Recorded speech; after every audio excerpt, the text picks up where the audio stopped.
I'd like to bring the Wolfeboro Select Board meeting of Wednesday, June 4th, 2025 to order at 6:30. Mr. Town Manager, do we have non-public tonight? Mr. Chairman, we do.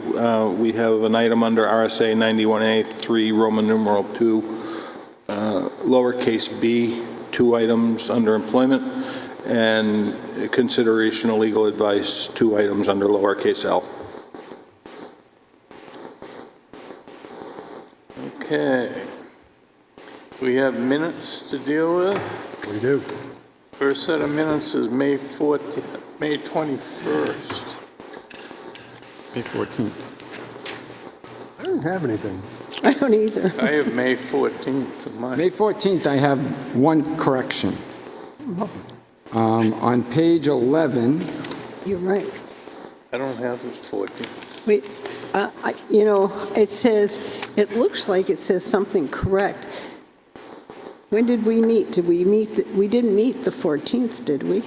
that's what it says, but maybe they The minutes say the 21st. 21st, okay. So I'm trying to I'll look on the calendar, what day did we meet?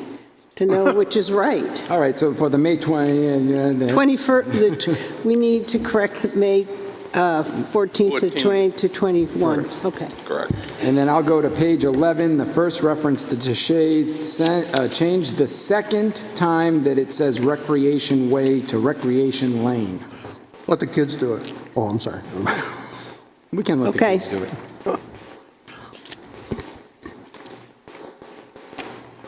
Okay. I'll make a motion to accept the May 21st meeting minutes as amended. Second.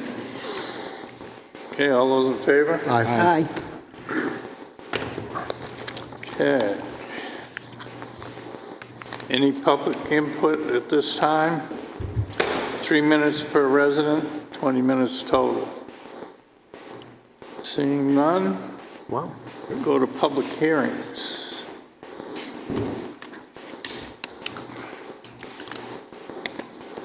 All right, this has to do with the fee implementations for short-term rentals.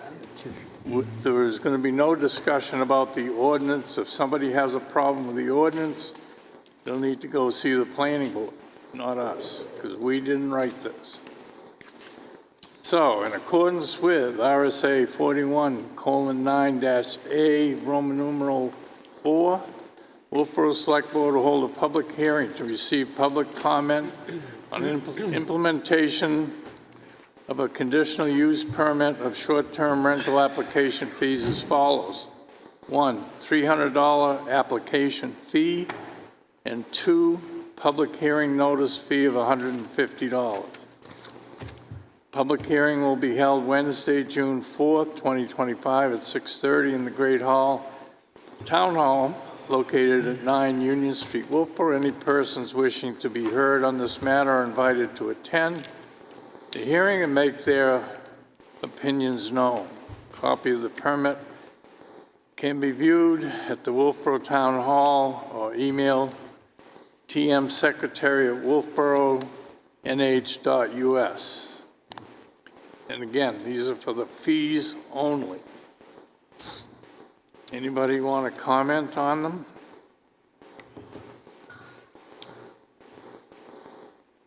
It'll be a short public hearing. Somebody want to make a motion to accept the fees? I'll make a motion that the Wolfeboro Select Board, under the provisions of RSA 41:9-A, hereby vote to adopt the following fee structure: $300 application fee, $150 public hearing notice fee, for a total of $450.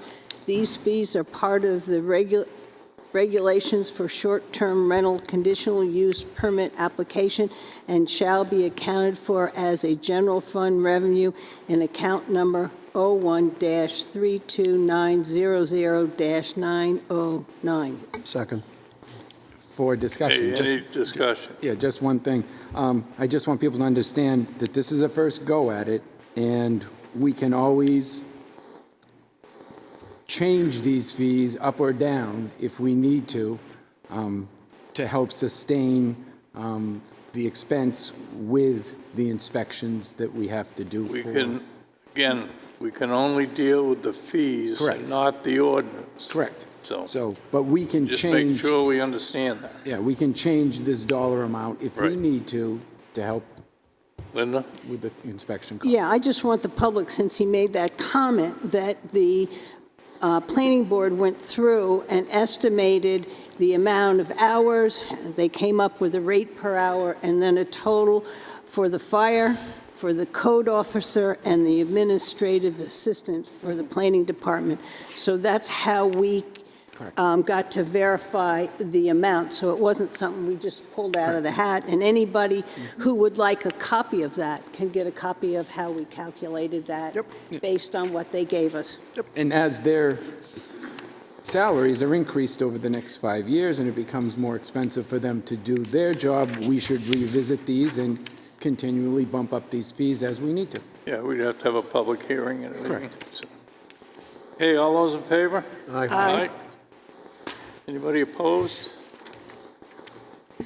Okay, our next public hearing, the town of Wolfeboro to hold a public hearing on Wednesday, June 4th, 2025 at 6:30 PM for the acceptance of unanticipated funds in an amount more than $10,000 accordance with RSA 30:95B, Roman numeral 3, small a, for New Hampshire Department of Safety Highway Safety Grant not to exceed $11,000 for additional enforcement patrols. Somebody want to explain this one to us? We have backup information. The chief is here. I thought I saw you come in. Hi, chief. This is a, Could you state your name, please? oh, sorry, Chris Warren, I'm your police chief. This is typical, I believe, of this town's acceptance in past years. This is a highway safety grant program that the New Hampshire Department of Highway Safety does every year. You may see the click it or ticket or the DWI patrols, or in this town specifically, pedestrian safety patrols. This is a corroboration between the state and the local police departments to focus on specialized enforcement. What the state of New Hampshire does is it allows each town or city to apply for a grant in order to defray those costs that would typically be by the town. So this will pay us back when we pay our officers to do specialized grants. This has been difficult to complete over the last year due to the staffing shortages. We don't expect that to be a problem. This money will be used by the Wolfeboro Police Department next June. The money that we have right now that was passed last year in this type of a forum will be used in this summer through pedestrian stuff, bike patrol, some DWI enforcement, that type of thing. Any questions I can help you with? I have a question. Yes, ma'am. Is this money, does this add more patrols than what we as a town would have, or is it just Yes. pay you? So we're going to have These are more. specialized patrols, Yep. and we have to, we entangle ourselves with the state government for these patrols. We have to tell them where we were, what we did, who Yep. did it, how much we paid them, and what was the outcome of the patrol. Typically, each of the patrols are specialized, and that is determined by the state of New Hampshire. So if they want us to do a DWI patrol, we have to then report afterwards the officer or officers who did it, what hours they did it, how many DWI arrests there was made, how many cars were stopped, what other violations were determined, that type of thing, and then they keep those records. So one of the things that we're going to hear later is a concern for pedestrians and the safety of pedestrians. Can you, with this money, have the state allocate more to pedestrian safety? We do a patrol that's a specialized patrol for our specific need in Wolfeboro, it being pedestrian safety. We typically have an officer on the bicycle to do that, on one of our police bikes. So what do you do about jaywalkers, which is, I think, the person who drives down and even our crosswalks, getting people to stop, is a real hazard all summer long. I think one of the biggest things that can be done, hey, thanks, glad you were here. Yes, sir. I think one of the biggest things that's done is visibility, and that's going to increase visibility. Okay. Is there any other questions I can help with? Thank you. Thanks, Chief. Hey, this is a public hearing. Anybody from the public want to ask us anything? Okay, somebody want to make a motion to accept this? Move to accept funds in the amount more than $10,000 in accordance with RSA 31:95B, Roman numeral 3, lowercase a, for the New Hampshire Department of Safety Highway grant not to exceed $11,000 for additional enforcement patrols. Second. Okay, all those in favor? Aye. Anybody opposed? Okay, next we have temporary events. Wolfeboro Select Board will hold a public hearing on Wednesday, June 4th, 2025, 6:30 p.m. to consider a temporary event application for All Saints Episcopal Church to hold a summer fair at their church on 258 South Main Street, July 19th, 2025, from 9:30 a.m. to 1:30 p.m., permit 2025-40. Somebody here to speak to that? Just pull it down. There you go. Hi, I'm Candace Tornato, representing All Saints Church. What am I doing wrong? No, I don't know, it's got to be up above. you're all set. Okay. Requesting formal permission for us to have our 63rd annual All Saints Fair from 9:30 to 1:30 on July 19th. And we hope everybody will come. That's it. Anybody have questions? Any questions? Okay, I'll close the public hearing. Board? Thank you. Was it correct? You said 63rd? Unbelievable. So move to approve a temporary event permit for the All Saints Episcopal Church to hold a summer fair at their church on 258 South Main Street, July 19, 2025, from 9:30 a.m. to 1:30 p.m., permit number 2025-40. Second. All those in favor? Aye. Next permit, Wolfeboro Select Board to hold a public hearing on Wednesday, June 4th, 2025 at 6:30 to consider a temporary event application for the Granite V&A to host a tour of Clark Museum as part of the Hospice Home and Garden Tour on July 9th, 2025 from 10 a.m. to 4 p.m. at 233 South Main Street, Clark Museum Complex, permit 2025-41. Somebody here to speak to that?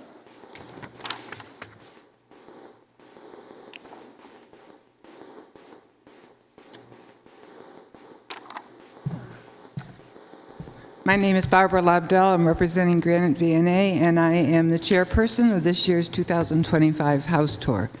We're asking for a temporary permit to include the Clark Museum on our house tour. All of the homes this year are historic in nature, ranging from the early 1700s and the newest house being built in 1939. 3 of those homes are in Wolfeboro. I've already talked very briefly to the chief, and I'll be working with Chief up with Captain Levy to make sure that parking is all taken care of. We have docents on site, and we also have parkers on site the day of the tour, which is July the 9th from 10 to 4. Any questions? Thank you.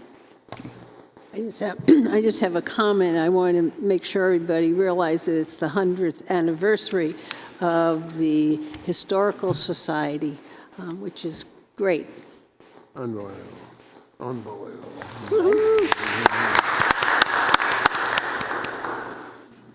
Okay.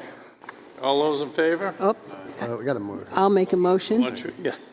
I'll make a motion to issue a temporary event permit to the Granite State VNA to host a tour at the Clark Museum as part of the Hospice Home and Garden Tour on July 9th, 2025, from 10 a.m. to 4 p.m. at 233 South Main Street, Clark Museum Complex, permit number 2025-41. Second. Okay, any discussion? All those in favor? Aye. Okay, next one, the Wolfeboro Select Board will hold a public hearing on Wednesday, June 4th, 2025 at 6:30 p.m. Consider a temporary event permit application for Brewster Academy to host a cross-country race at 390 Pine Hill Road, the Abenaki Trails, from 2 p.m. to 6 p.m. on September 24th, 2025, permit number 2025-42. Somebody here to speak to that?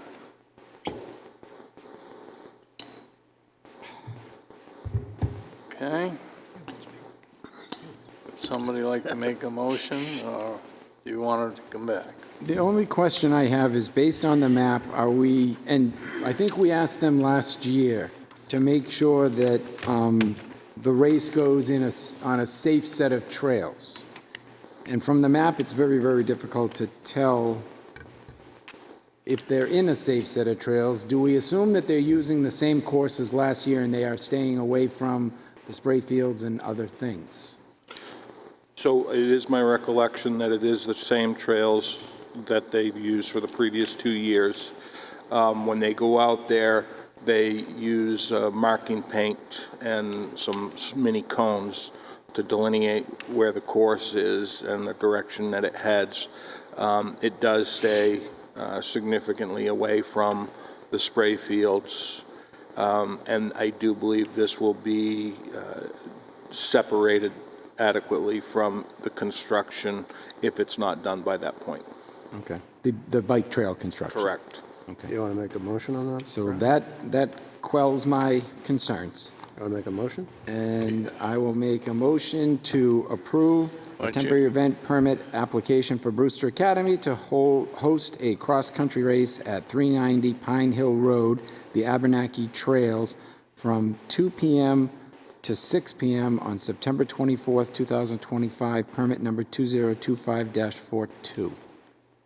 Brian, you want to add to that what you had said earlier, that they use the trails that they'd previously used and stay away from the fields?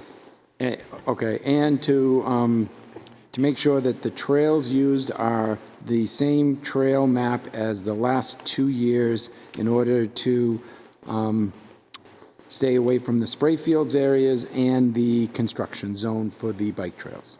Second. Okay, we have a motion and a second. All those in favor? Aye. Okay, the next on our agenda is our bulk vote. Weekly manifests. And we have one payment to the school for $2,477,903.59. We have property tax credit and exemptions, land use change tax that has to do usually with forestry, property tax refund and abatements, yield tax levy, and raffle permit. I'll make a motion to accept the bulk vote A through F. Second. Okay, Thank you. all those in favor? Aye. Aye.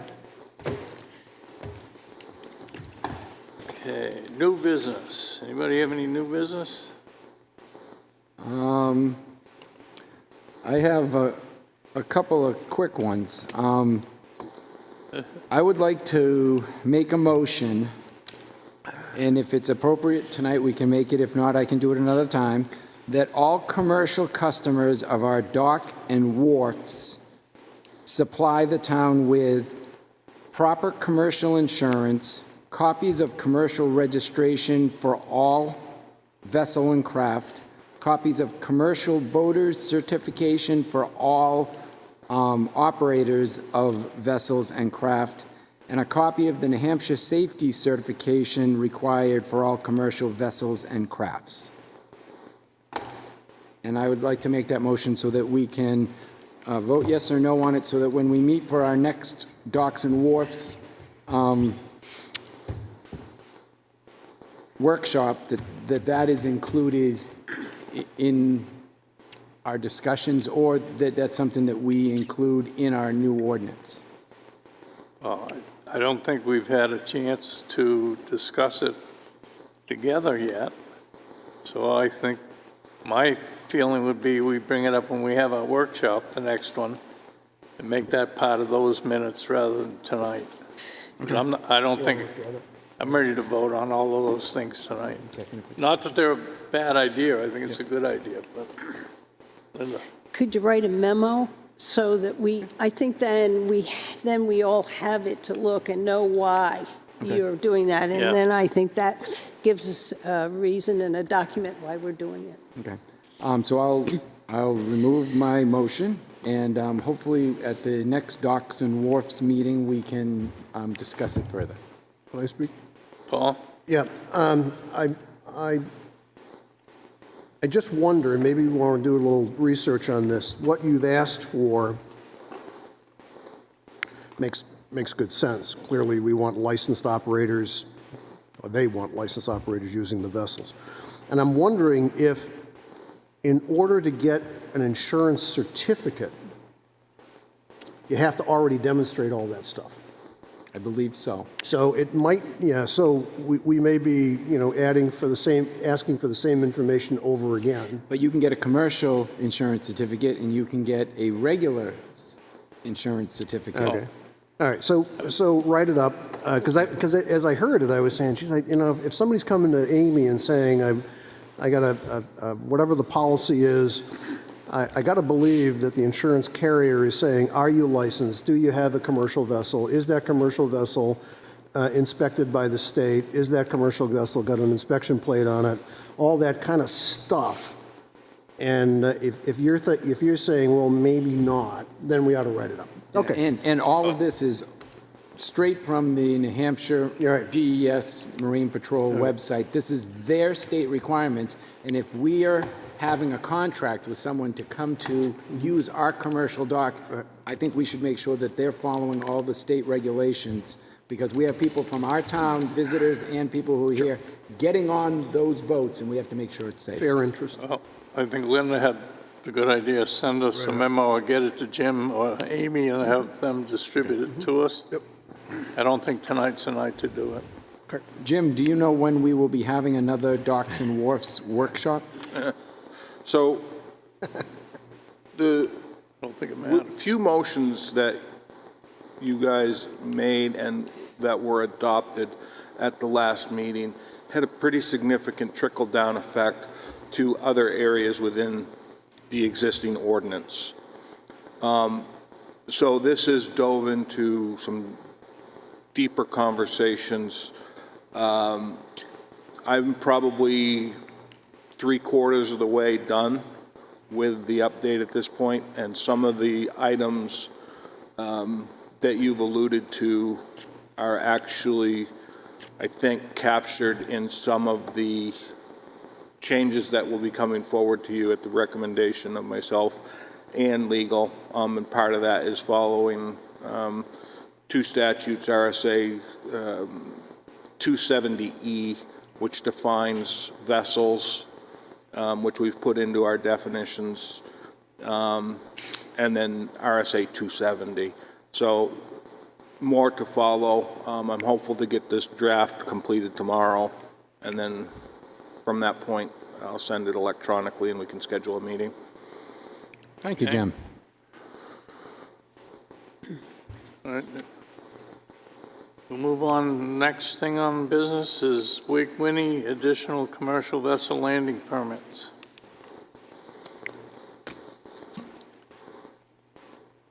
Anybody here to speak to that?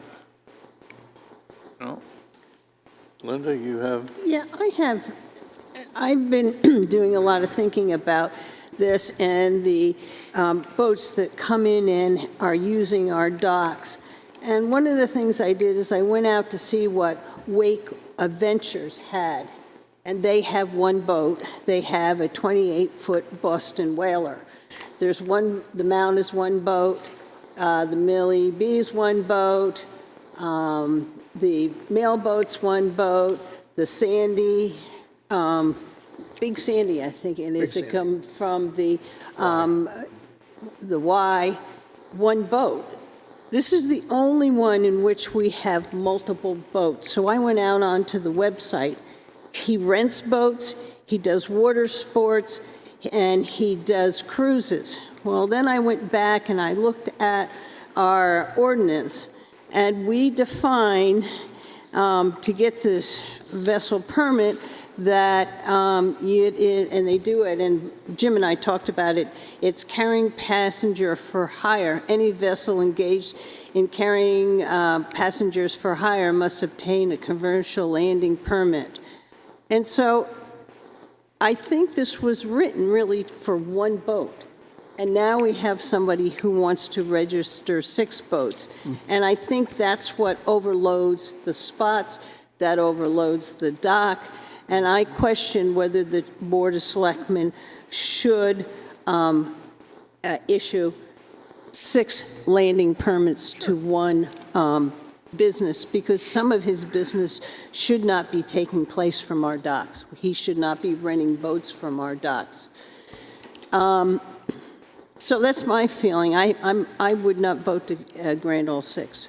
So the issue that I have is that we don't know when he's renting, when he's doing a charter, and when he's doing water sports. He can use the same pontoon boat that he rents 3 times, then the next 3 times it has a captain because the people don't know how to drive a boat and they're out using it. So it's very difficult to say, okay, these 3 boats are only used for this, these 2 boats are only used for this, this 1 boat is only used for that. It becomes very, very convoluted. But it's a business with multiple boats Correct. coming off our dock. That's the main difference from all the rest of them, which is what I'm wrestling with here. Right. Yes. We say, okay, your pontoon boats, you can come in here, but you can't come with all the others. Yeah. But you can't rent your pontoon boat. Somehow, if whatever we grant, we're going to have to define what he can and cannot do with that Correct. 1 or 2 landing permits. And I think that's the problem we're having there. Yep. And that's why, it gets crowded. The other thing is, when I look at this, we ask for a schedule. That's part of this ordinance. He wants to do it on demand. And we have that same issue with Winnie Adventures, but I think they could come in, because they only have 1 boat, could set times. So to me, his business model does not fit this landing permit, because he's on demand and he can't give us a schedule. Okay, well, it would be relatively easy as if we don't issue the permit. Paul? Mr. Chairman, this Docks and Wharves ordinance is way out of date. It's so far out of date that what we have been doing for the past, I think it's 7 hours of deliberation time, trying to fit all kinds of things and businesses into a commercial dock. And the problem doesn't get better the bigger it gets. The more people use it, the worse this becomes.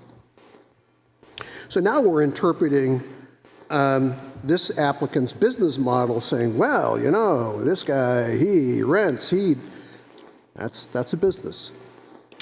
And we also have Winnie Adventures, who didn't give us a schedule, and this guy is saying, I can't give you a schedule because he runs his business on demand. So I cancel those 2 things out. We already granted that. We've modified our own ordinance for somebody else, but now we're saying, well, maybe we shouldn't modify it for this person. And I get back to my old, I'm terrible at this, saying, we pick winners and losers.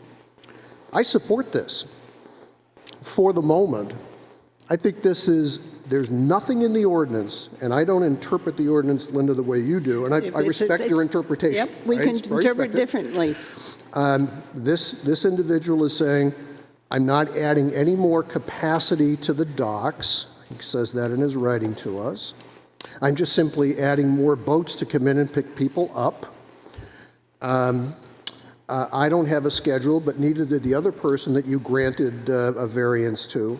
So until we have a clear understanding of what we're going to do with this docks and wharfs ordinance, this person stands on equal footing with anyone else that we've given a waiver to, in my opinion.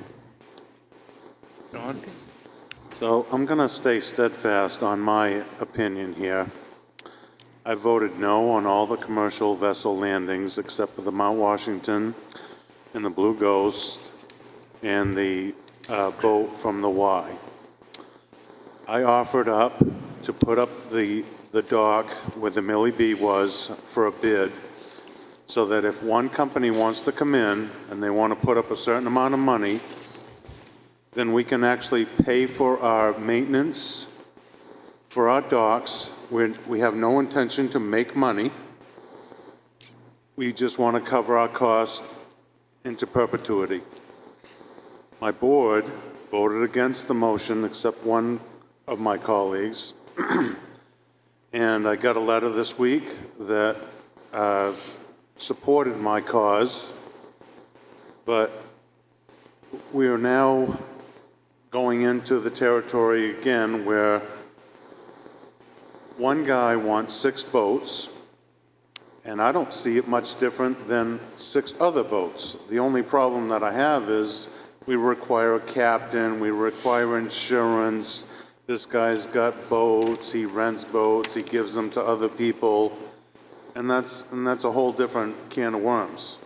With my motion, we could have done away with all this stuff, and we could have just eliminated it and put up one dock, one bid, and one person, however many boats they want to have. So I'm going to stay steadfast, and I'm going to vote no on this one as well. I think we all agree, let me see if we all agree that he should not be renting boats from our dock. Nobody is, and it doesn't say anywhere in our ordinance that that's acceptable. I don't know what he's doing on our docks. He rents boats. I don't know what he does on our docks. He has a web page that says he rents boats. He doesn't say, I rent boats from the docks at Wolfeboro. I absolutely agree. I looked at the same thing. I'm kind of, the ordinance is broken, and we are picking and choosing here. If you, could I continue, Mr. Chairman? Sure. A year ago, this board, I was on this board at the time, this board made a motion, and it was approved unanimously, that the Mount, the Millie B, and it said the mail boat, I think, and that's the way they were considered legacy. I believe mail service is legacy, not the boat. And so I'm comfortable, to push it a little at your words, John. I'm comfortable that we have legacy operations. There's nobody. This person would never say the Millie B, the Mount Washington, delivering mail service. That those are part of who we are as a town. I'm comfortable with that. This other set of activities, as I said a few weeks back, is simply creating difficulties for those of us who want to come to the docks to drop off our family and friends or pick them up, and for the other people that are sitting out there with a credit card wanting to come in and spend money. And this is creating a difficult situation, and it doesn't get better as it gets bigger. I'm going to wait until the Docks and Wharves meeting comes up, and I will put a motion to this board. I will put a motion to this board that I believe is going to address this situation long term. I'm not going to do it tonight because it's really probably not appropriate. I'm going to stand and support this person, not because I think this individual is doing a great job, because this individual and everyone else that we've shoehorned into this is all just getting shoehorned in, and I'm not going to pick a winner and a loser, so I'm going to support it. Wait a minute, Brian? So we've already approved vessels coming to our docks. We approved them based on our ordinance. Town of Wolfeboro application for commercial vessel landing permit, not commercial business, not anything else. Name of vessel, that's the first line. So what are we approving? Let's look at the words, read the words. Words have meaning. And what do they say? We take the name of a vessel, its port, its owner operator, its address, and we issue them a permit based on that. It's a vessel permit. It's like registering your car. A person doesn't register themselves, they register their car. So we are stuck with what we have for this year. This is why all of the motions I made last time were to take place in 2026, because right now we are stuck with what we have. Correct. If we say no to this, then we have said yes to others, Picking winners and losers. and we are saying no to this. Yep. If we want to know what he's doing on the docks, maybe we need a dock attendant that stands there all day, every day, and we pay to watch what happens at our docks. They do it at Center Harbor. They do it at Meredith. Maybe we don't want to spend the money doing that. Linda? But without patrolling the docks, we're not going to know what's happening down there. But how do you say no to somebody when you said yes to other people for the exact It's easy. same piece of paper? Say no. Linda? Yeah, I'll go back to the dock itself, and when we upgraded the commercial dock, we put another drop-down level for exactly those smaller boats coming in to do business there. So I think we addressed it. We wanted to accommodate them. What we're running into now is, and we talked about whether we number the number that we can have coming in there, but I got to go back to without some kind of a schedule, then we have an issue. And I think that we could go back to Winnie Adventures and say, give us a schedule for the remainder of this year, and so we can address the issues that are in front of us. I don't think at any time when we did this, that this ordinance was written for somebody to have 6 boats, 7 boats coming into our docks. That's just my opinion. Yep. So, Linda, I was on the dock committee as a co-chair with you. We created that dock for a pickup and landing for vessels to come in. That was never intended for a commercial pickup and drop off. It was never. You keep on saying it, but Well, I'm going to correct you because I it's will- not true. Seriously.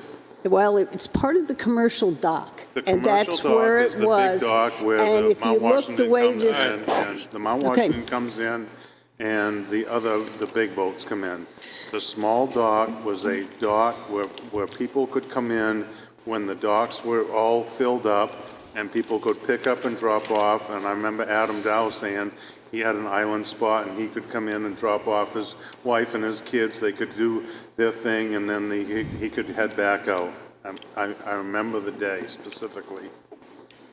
Dave? Okay. Yeah, H, in this ordinance, the area on the north side of the dock G, opposite from where the fireboat is located, and the area on the south side of dock F, where the municipal boat is located, shall be designated as the area for loading and unloading of passenger, provided, however, that the potential loading and unloading does not exceed 10 minutes.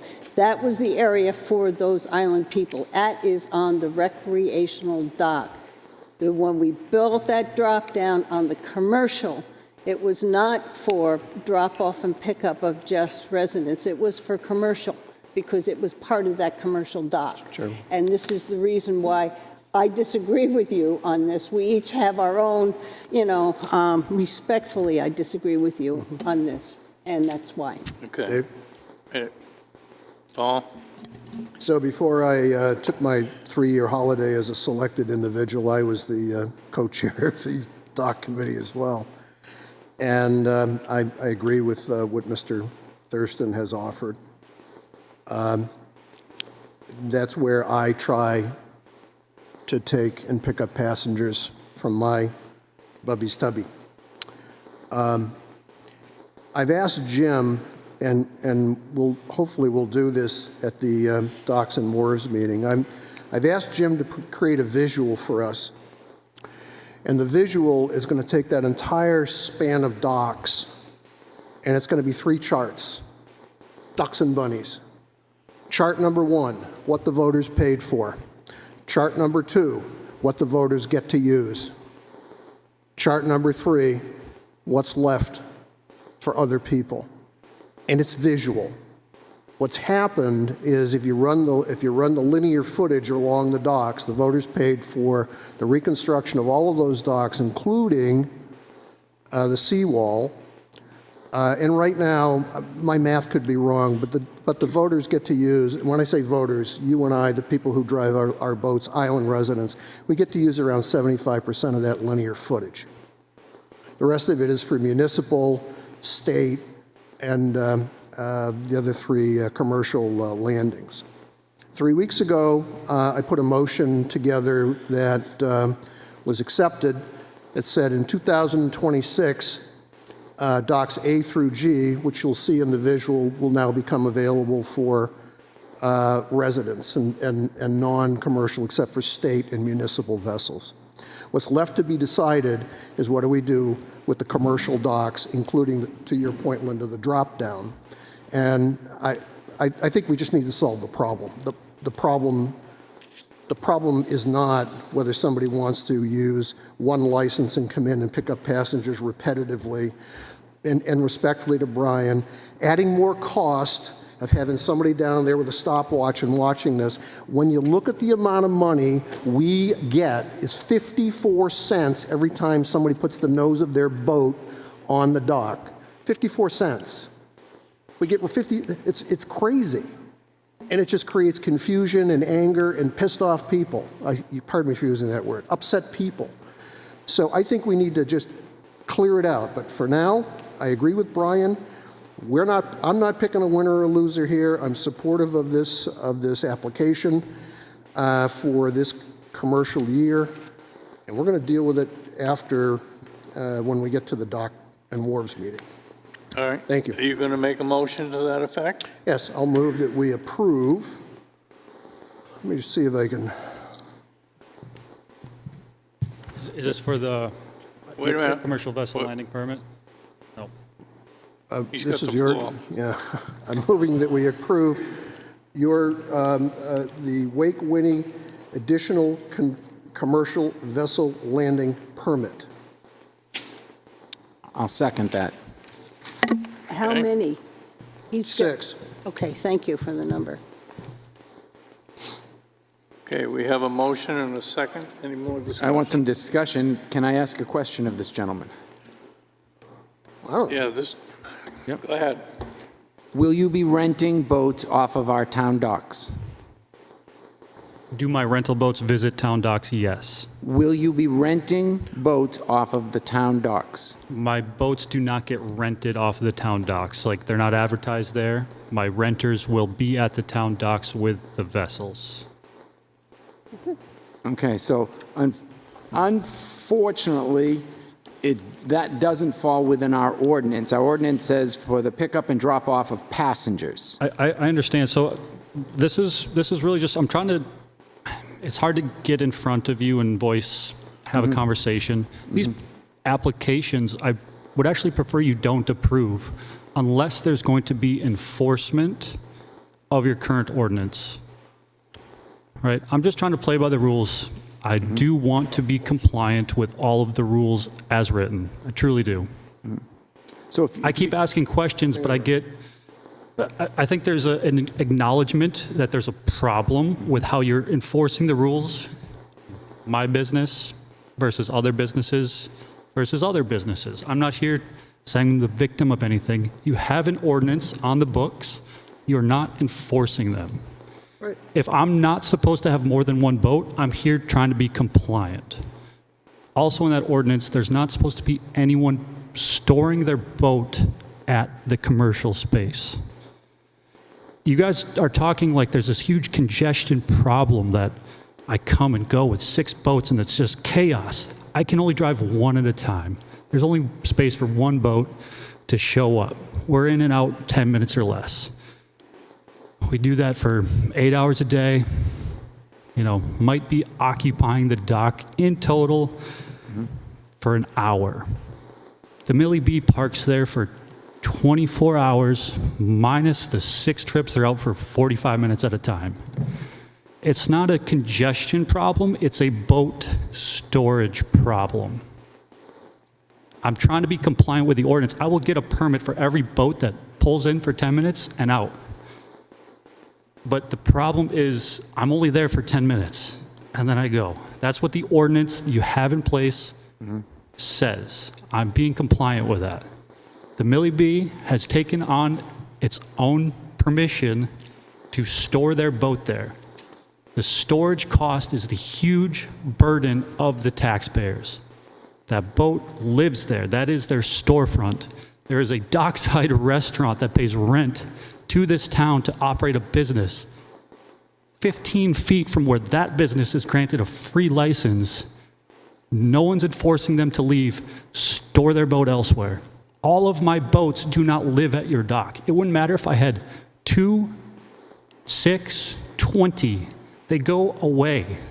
They come here, they bring commerce to our town. That's commercial vessel landing permit reason we have it, right? They go away.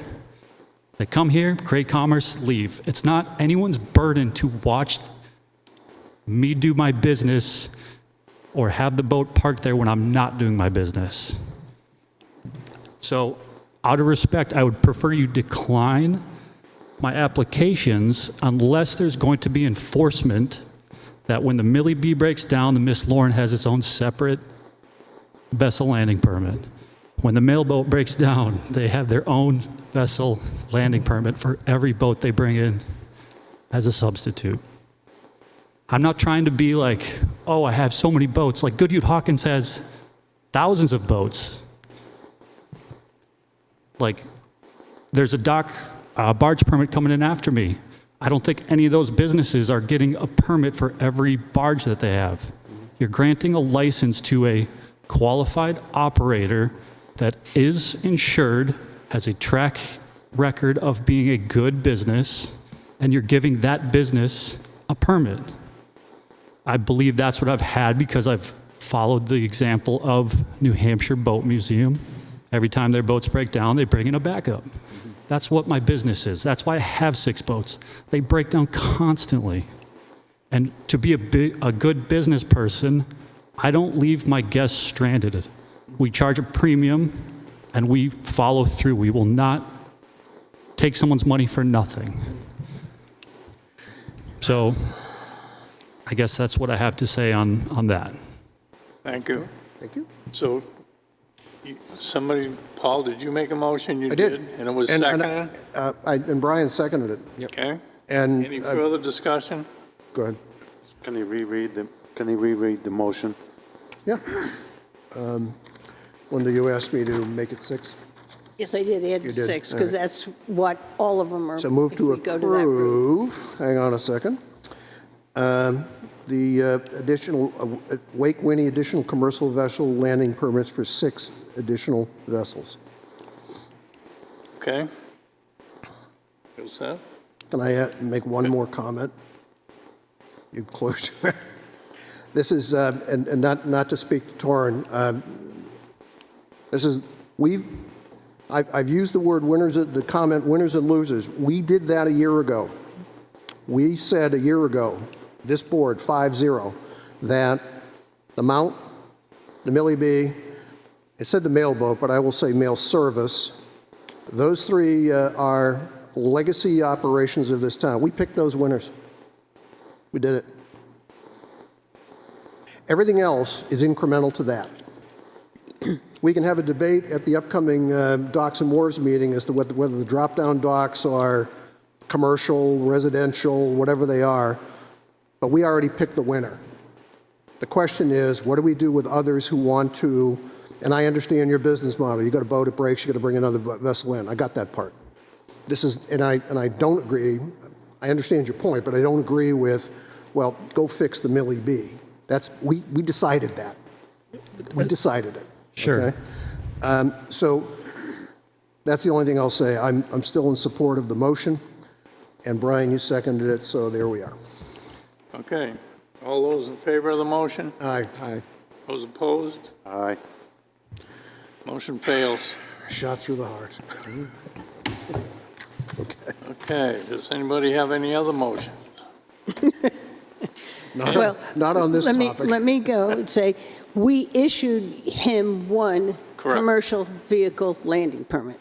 So we just got rid of 6. So I just want to make sure we're all in. And just, Okay. so I don't see, Moving- I see this, maybe just a comment, clarification. No. You have to wait till public comment. This issue is done. Thank you. Okay. So could I ask a Next, question of my colleague? Are we going to go back and ask somebody else to come up with a schedule now? Or are we done? Paul, that's all been done too. Yep. That's It done. is? Oh, okay. Yep. Thank you. Next on the agenda is approval for barge permit Wolfeboro Dock Company.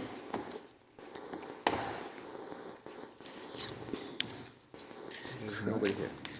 This is Luke's This company. is for the, Would you like a motion? yes. I'd like a motion to issue a barge permit for Wolfeboro Dock Company.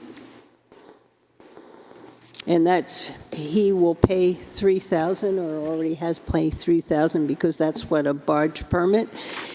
And that location is at the Libby Museum ramp. Do you have a second to that? I'll second that. All right, all those in favor? Aye. Aye. Anybody opposed? Next on the agenda is Wolfeboro Community Television Board of Directors update.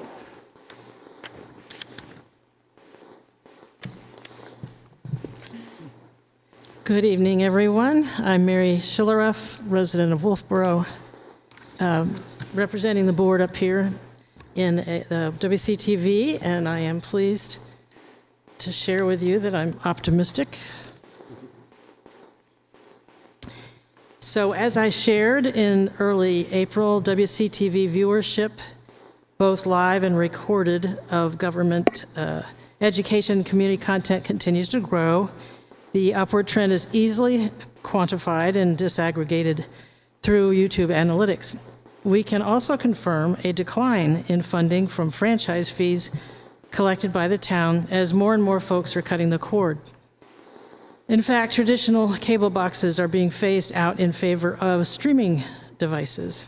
That awareness, now urgent, informed the WCTV board, of which there's 1, 2, 3, 4 here, including the director. That awareness, now urgent, informed us to budget for technology to transition to over-the-top streaming of content and to continue to expand programming, all the while still supporting cable users. With the 2025 budget shortfall and diminishing franchise fees, we are met with a colossal challenge.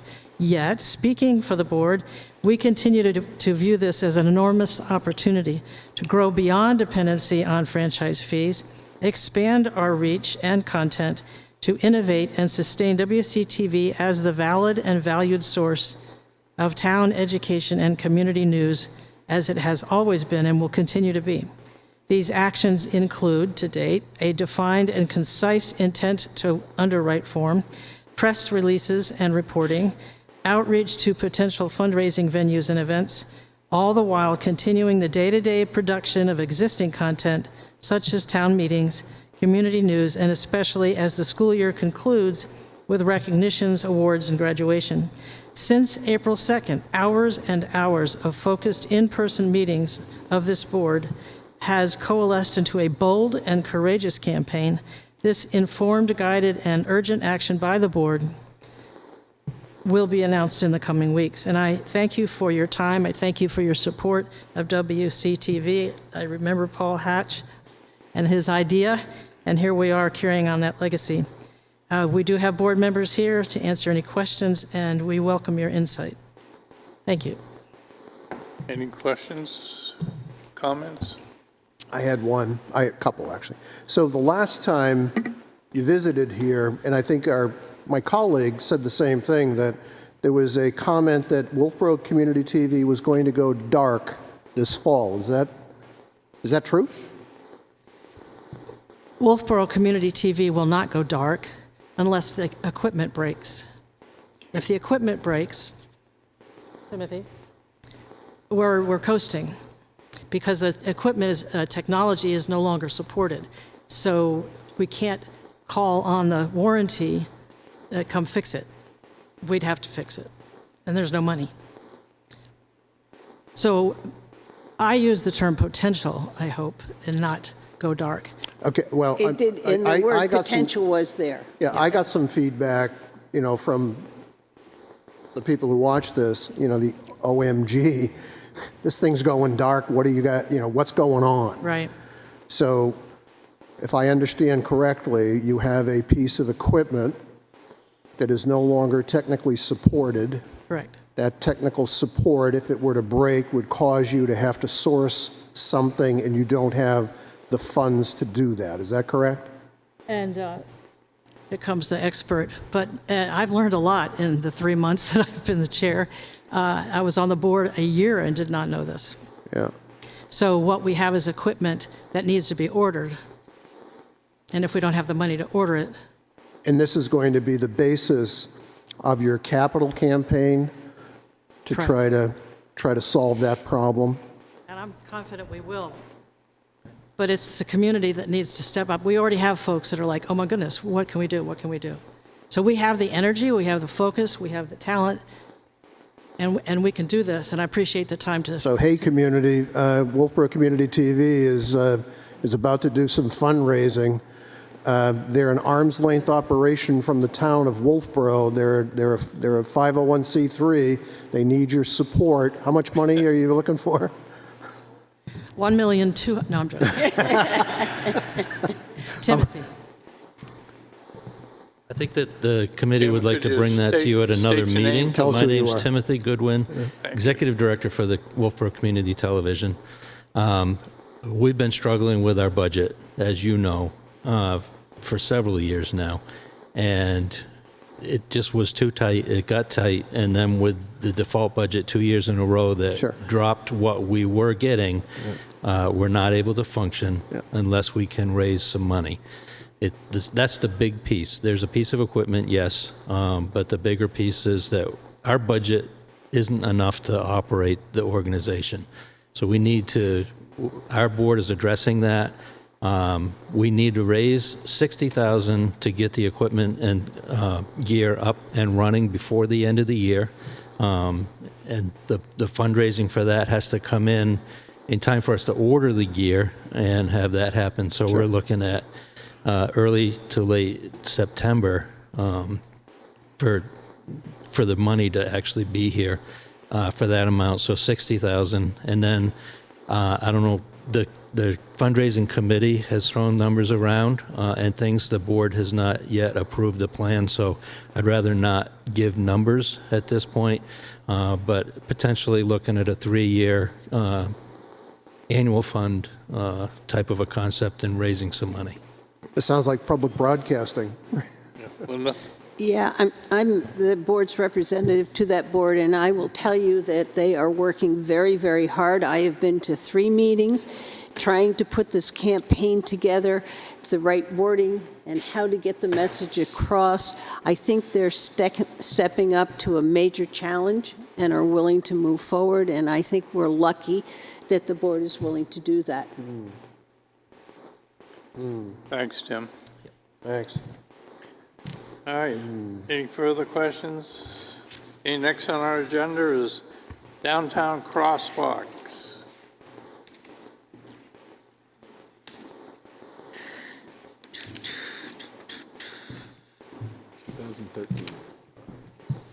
Hi, good evening. Can you hear me? My name is Libby Shannon, and I am a state-appointed patient advocate for people with rare diseases, and I do a lot of work with people who have disabilities.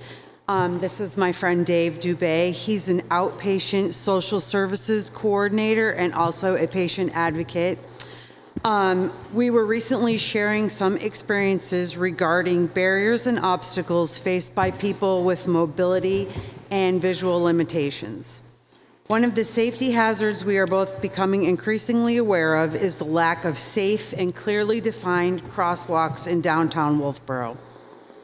Although South Main Street is under repair, the road has only minimally met the NHDOT crosswalk regulations in the past. Crosswalks are not appropriately marked, and most spaces do not fulfill the required minimum of 1 car distance or 20 feet on either side of the crosswalks. To address the matter, I spoke with Public Works Director Steve Randall on May 2025, and he was very responsive and helpful in explaining that the completion of the roadwork is an ongoing process. I also understand the crosswalks are being repainted every year, and at the time I wrote this letter, they were not at that time painted. Mr. Randall and I both talked about the frustration that the cones that are set out are only minimally effective, and vehicles inevitably end up hitting them, and they end up at the police department. Ironically, we're talking about all the construction that's going on and crosswalks. You have a large sign that says construction starting, a big road sign, and it's at the Bridge Falls Path crosswalk, actually blocking. Blocks the crosswalk. It's blocking the pedestrian sign. So where's the irony in that, right? So Dave and we spoke with several other community members, and we believe that this situation is at a critical level of hazard. The unmarked crosswalks are overcrowded by cars parked on each side, many of which are large SUVs, and they severely limit a clear view of the road in the best of circumstances. I have personally witnessed a truck park with a ladder that was jutting out halfway into the crosswalk. So pedestrians are forced to enter the road many feet into oncoming traffic to gauge if it's safe for them to cross. Many end up sprinting across the street. This is not safe for anyone, and it's impossible for a person with a mobility issue or a young family pushing a stroller or holding the hand of a straggling toddler. The encroachment also causes drivers to lose valuable reaction time needed to safely stop within a reasonable distance from the crosswalk. We can all agree that no one would want to intentionally hurt anyone, and this is just an accident waiting to happen. We all also know that people are even more distracted by texting and driving, and people are also walking and looking at their phones. And when we're talking about where does the responsibility lie between a pedestrian and a driver, I'm going to stipulate that it doesn't matter, because the pedestrian will always lose against a car. The painted lines that define the front line of the parking spot, they're integrated into the existing crosswalk, and they're supposed to be separated by separate diagonal lines. This also compounds the existing difficulty that drivers face trying to park larger vehicles into increasingly shrinking spaces. So this is a no-win for anybody who's even trying to be safety conscious. I don't even drive downtown anymore. I don't know where to park. I don't know where people are crossing. I'll park so far away and just try to avoid that. When my children were learning how to drive, I lived in Robin Acres, and the level of anxiety that I had that I thought they would run someone over was so amazing that I told them they were not allowed to use the gas. that they had to idle through town and look both ways like they were looking for deer. So I'm not the only person who feels this way. I do understand that Main Street falls under the purview of municipal regulations, but NHDOT can become involved if an unsafe road condition exists and is reported. A lit automated crosswalk such as the one at Brewster Academy Crossing is highly effective and should be strongly considered at one designated point. For example, the crosswalk from the town docks onto Railroad Ave is highly traveled in both the summer and the winter. It seems like a spot where everyone's going to get ice cream or they're crossing after a parade. This is a possible area where one upgraded crosswalk could ensure the safety of both tourists and residents. I know some other ideas have come before the board, such as police involvement, trying to help people find crosswalks, deter them from jaywalking. Maybe the town could look into promoting a specific parking area, such as a parking garage. I mean, we all go on vacations to Bar Harbor, and people know that they have to park a ways from where they want to shop. So the best possible outcome is to mitigate this safety hazard before someone is killed. That's basically my bottom line, and there's no reasonable excuse that can cause this to remain unchanged. And I thank you for your time and listening to me, and Dave has some pictures he'd like to explain to you. Good evening. My name is Dave Dubay, and I'm a resident and work here in Wolfeboro. I jumped on this bandwagon because I hear a lot of people in the community saying like it's crazy downtown, the crosswalks are hazardous, so it's like, yeah, I agree. So I finally said we'll try to do something. I met Libby, Shannon, and we discussed this, pretty much in depth. The bottom line is safety. It's not a matter of businesses having enough parking spaces. When I first started this thought with Libby, I said, all I'm asking, if I was to ask the Board of Selectmen, is 6 parking spaces to be removed, 3 going south and 3 going north. The ones that are in front of the crosswalk. And because you can't see. As Wolfborians, we all know to take our time and be cautious going down Main Street. But you got somebody coming up for the first time from Connecticut, Rhode Island, Massachusetts. They don't know it's out there. We know to keep an eye out there. We know to take our foot off the gas pedal. We know to look the deer radar to side. But even that doesn't help, because I've gone through that crosswalk in Main Street many, many, many times. And there's a kid that will run out. There's a stroller that protrudes first, like doing recon on a Marine Corps patrol. That's not good. It's going to take someone to get seriously hurt or killed. I did not go to the police department to get reports on how many accidents have happened, because that's all numbers. Numbers are numbers. The fact is, it's just not safe, in my opinion. And I have talked to a lot of people, in the community. So we put this package together. I hope you all have one. And I made some for you, and I guess the clerk made some. So there's extras for the people of Wolfeboro to read if you want to take one with you. And in the packages, our cover letter that Libby just did, which was very well, and I ditto everything that she says. The next page is a DOT, FAQ page that just says, 20 feet in front of each crosswalk, there's supposed to be no parking. And I know this is a dead horse that we're beating. It's been up here a couple of times from what I've heard. And I also know that it's like, well, it's the state's road, it's the town's road. It's a road that is hazardous to both driver and pedestrian, in my opinion. So then, if you keep going on the next page, we talked about the rapid signs, the lighting signs. Those are great, especially up there by Brewster and everything. That's probably a very expensive item. Maybe one is good down by Railroad. I don't know. I'm thinking if I had the checkbook, my idea is just paint some lines, no parking. Those little things, things in the middle of the crosswalks are pretty much useless, and they get beat up. I mean, I shouldn't say useless. They do work, but they're not great. Because now I'm looking at the sign in the middle of the crosswalk, Johnny Jones comes out of the two cars. How do I react if I'm going even 10 miles an hour? In my opinion. So maybe we could just put with some of those rapid flashing. But you know, money is money, cost is cost. A coat of paint is a lot cheaper than putting up electrical and everything else. The next couple of pages, social media. This is how I get hooked up with Libby Shannon, was through social media. And I just wanted to, you know, I put it out there because I guess I'm addicted to social media. I'm sorry.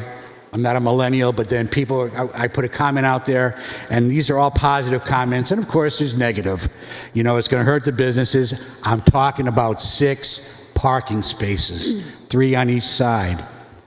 So I just wanted to put that in there, you know, just to make you go to sleep at night if you've got nothing else better to read on your bedside.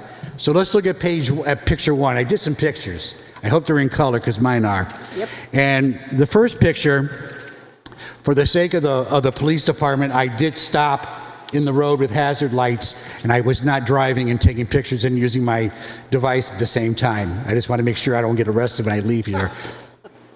Anyways, so this is like coming, you know where this is. I don't have to tell you what street, where this is on the street. You know, the visuals, just look at that. I mean, it's not that great. I'm going, the next page, please, is down by, the same moment, this next crosswalk, and you got like maybe like a 5-foot, 10-foot, area of space to see. The third page is, and again, me somewhat driving and parked, I should say, near Railroad Avenue there, and that's one place that has a striped parking area. So there's no consistency in the parking map here on Main Street. So then I got into the street. So the next page you'll see where there's a big SUV in front of the crosswalk blocking a caution construction sign. So not only can you not see who's crossing, the construction sign's in the crosswalk. You can't see if there's a construction sign because there's an SUV parked there. So I mean, an SUV is like what, like 7 feet or so? So people have to go out like 7 feet into the road to see if it's safe. The next page, another crosswalk. The SUV is right there. You're looking at another 5 to 7 feet to walk out with your family or whatever the case may be, your dog, your stroller, the toddler. The next page, now there's a crosswalk with striped lines not to park next to the crosswalk on the opposite side of traffic flow. That doesn't make any sense. Where that car is parked should be where that stripe diagonal line should be, because we're going, south. But it's on the other side. It's like, why? But the law says that 20 feet on each side of the crosswalk. So they only did half of that rule, in my opinion. This is Railroad, local utopia. Again, a very active crosswalk. And there's an SUV. I should have blackened out the license plate, but regardless, again, they're walking at least another 7 to 10 feet out into the middle of traffic, which is probably one of the busiest areas. So I'm going back now up the other side of the street. We have a white Jeep from Massachusetts that is in front of a pickup truck. Let me ask you, do you think you could just walk out there and be safe? I served in the Marine Corps. I wouldn't be safe. I would be very scared. And I get scared as a driver, thinking it could be my responsibility to hurt somebody that doesn't know what could happen in that area. Then we're down by Nolan's. I kind of like this picture because if we replaced a Ford F-150 truck with the black sedan, you definitely couldn't see what's going on out in the street. And then I'll end it with this. Of course, you have your jaywalkers. Can't do anything about that.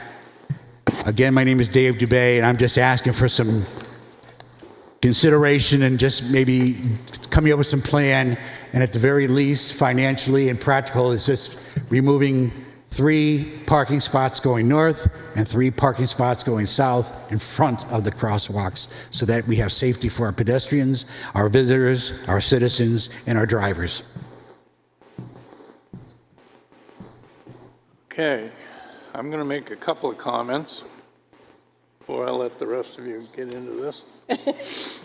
You get your turn first. The blinking lights, we put in a set of them down on Center Street when we did that project. Brewster just put in the lights up there at their crossing, which costs approximately $80,000 for that set of lights. Now, we've had a default budget for 2 years, so we don't have any money for that kind of stuff. Warning stuff.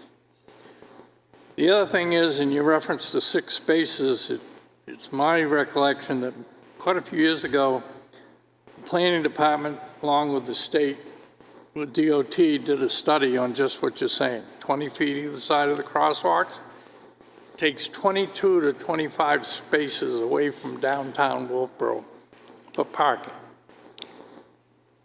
Not a great thing for us summer or winter. That's a lot of spaces to meet the requirement.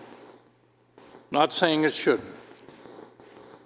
But we've been through this before in years past, and I think more than once since I've been on the board anyway.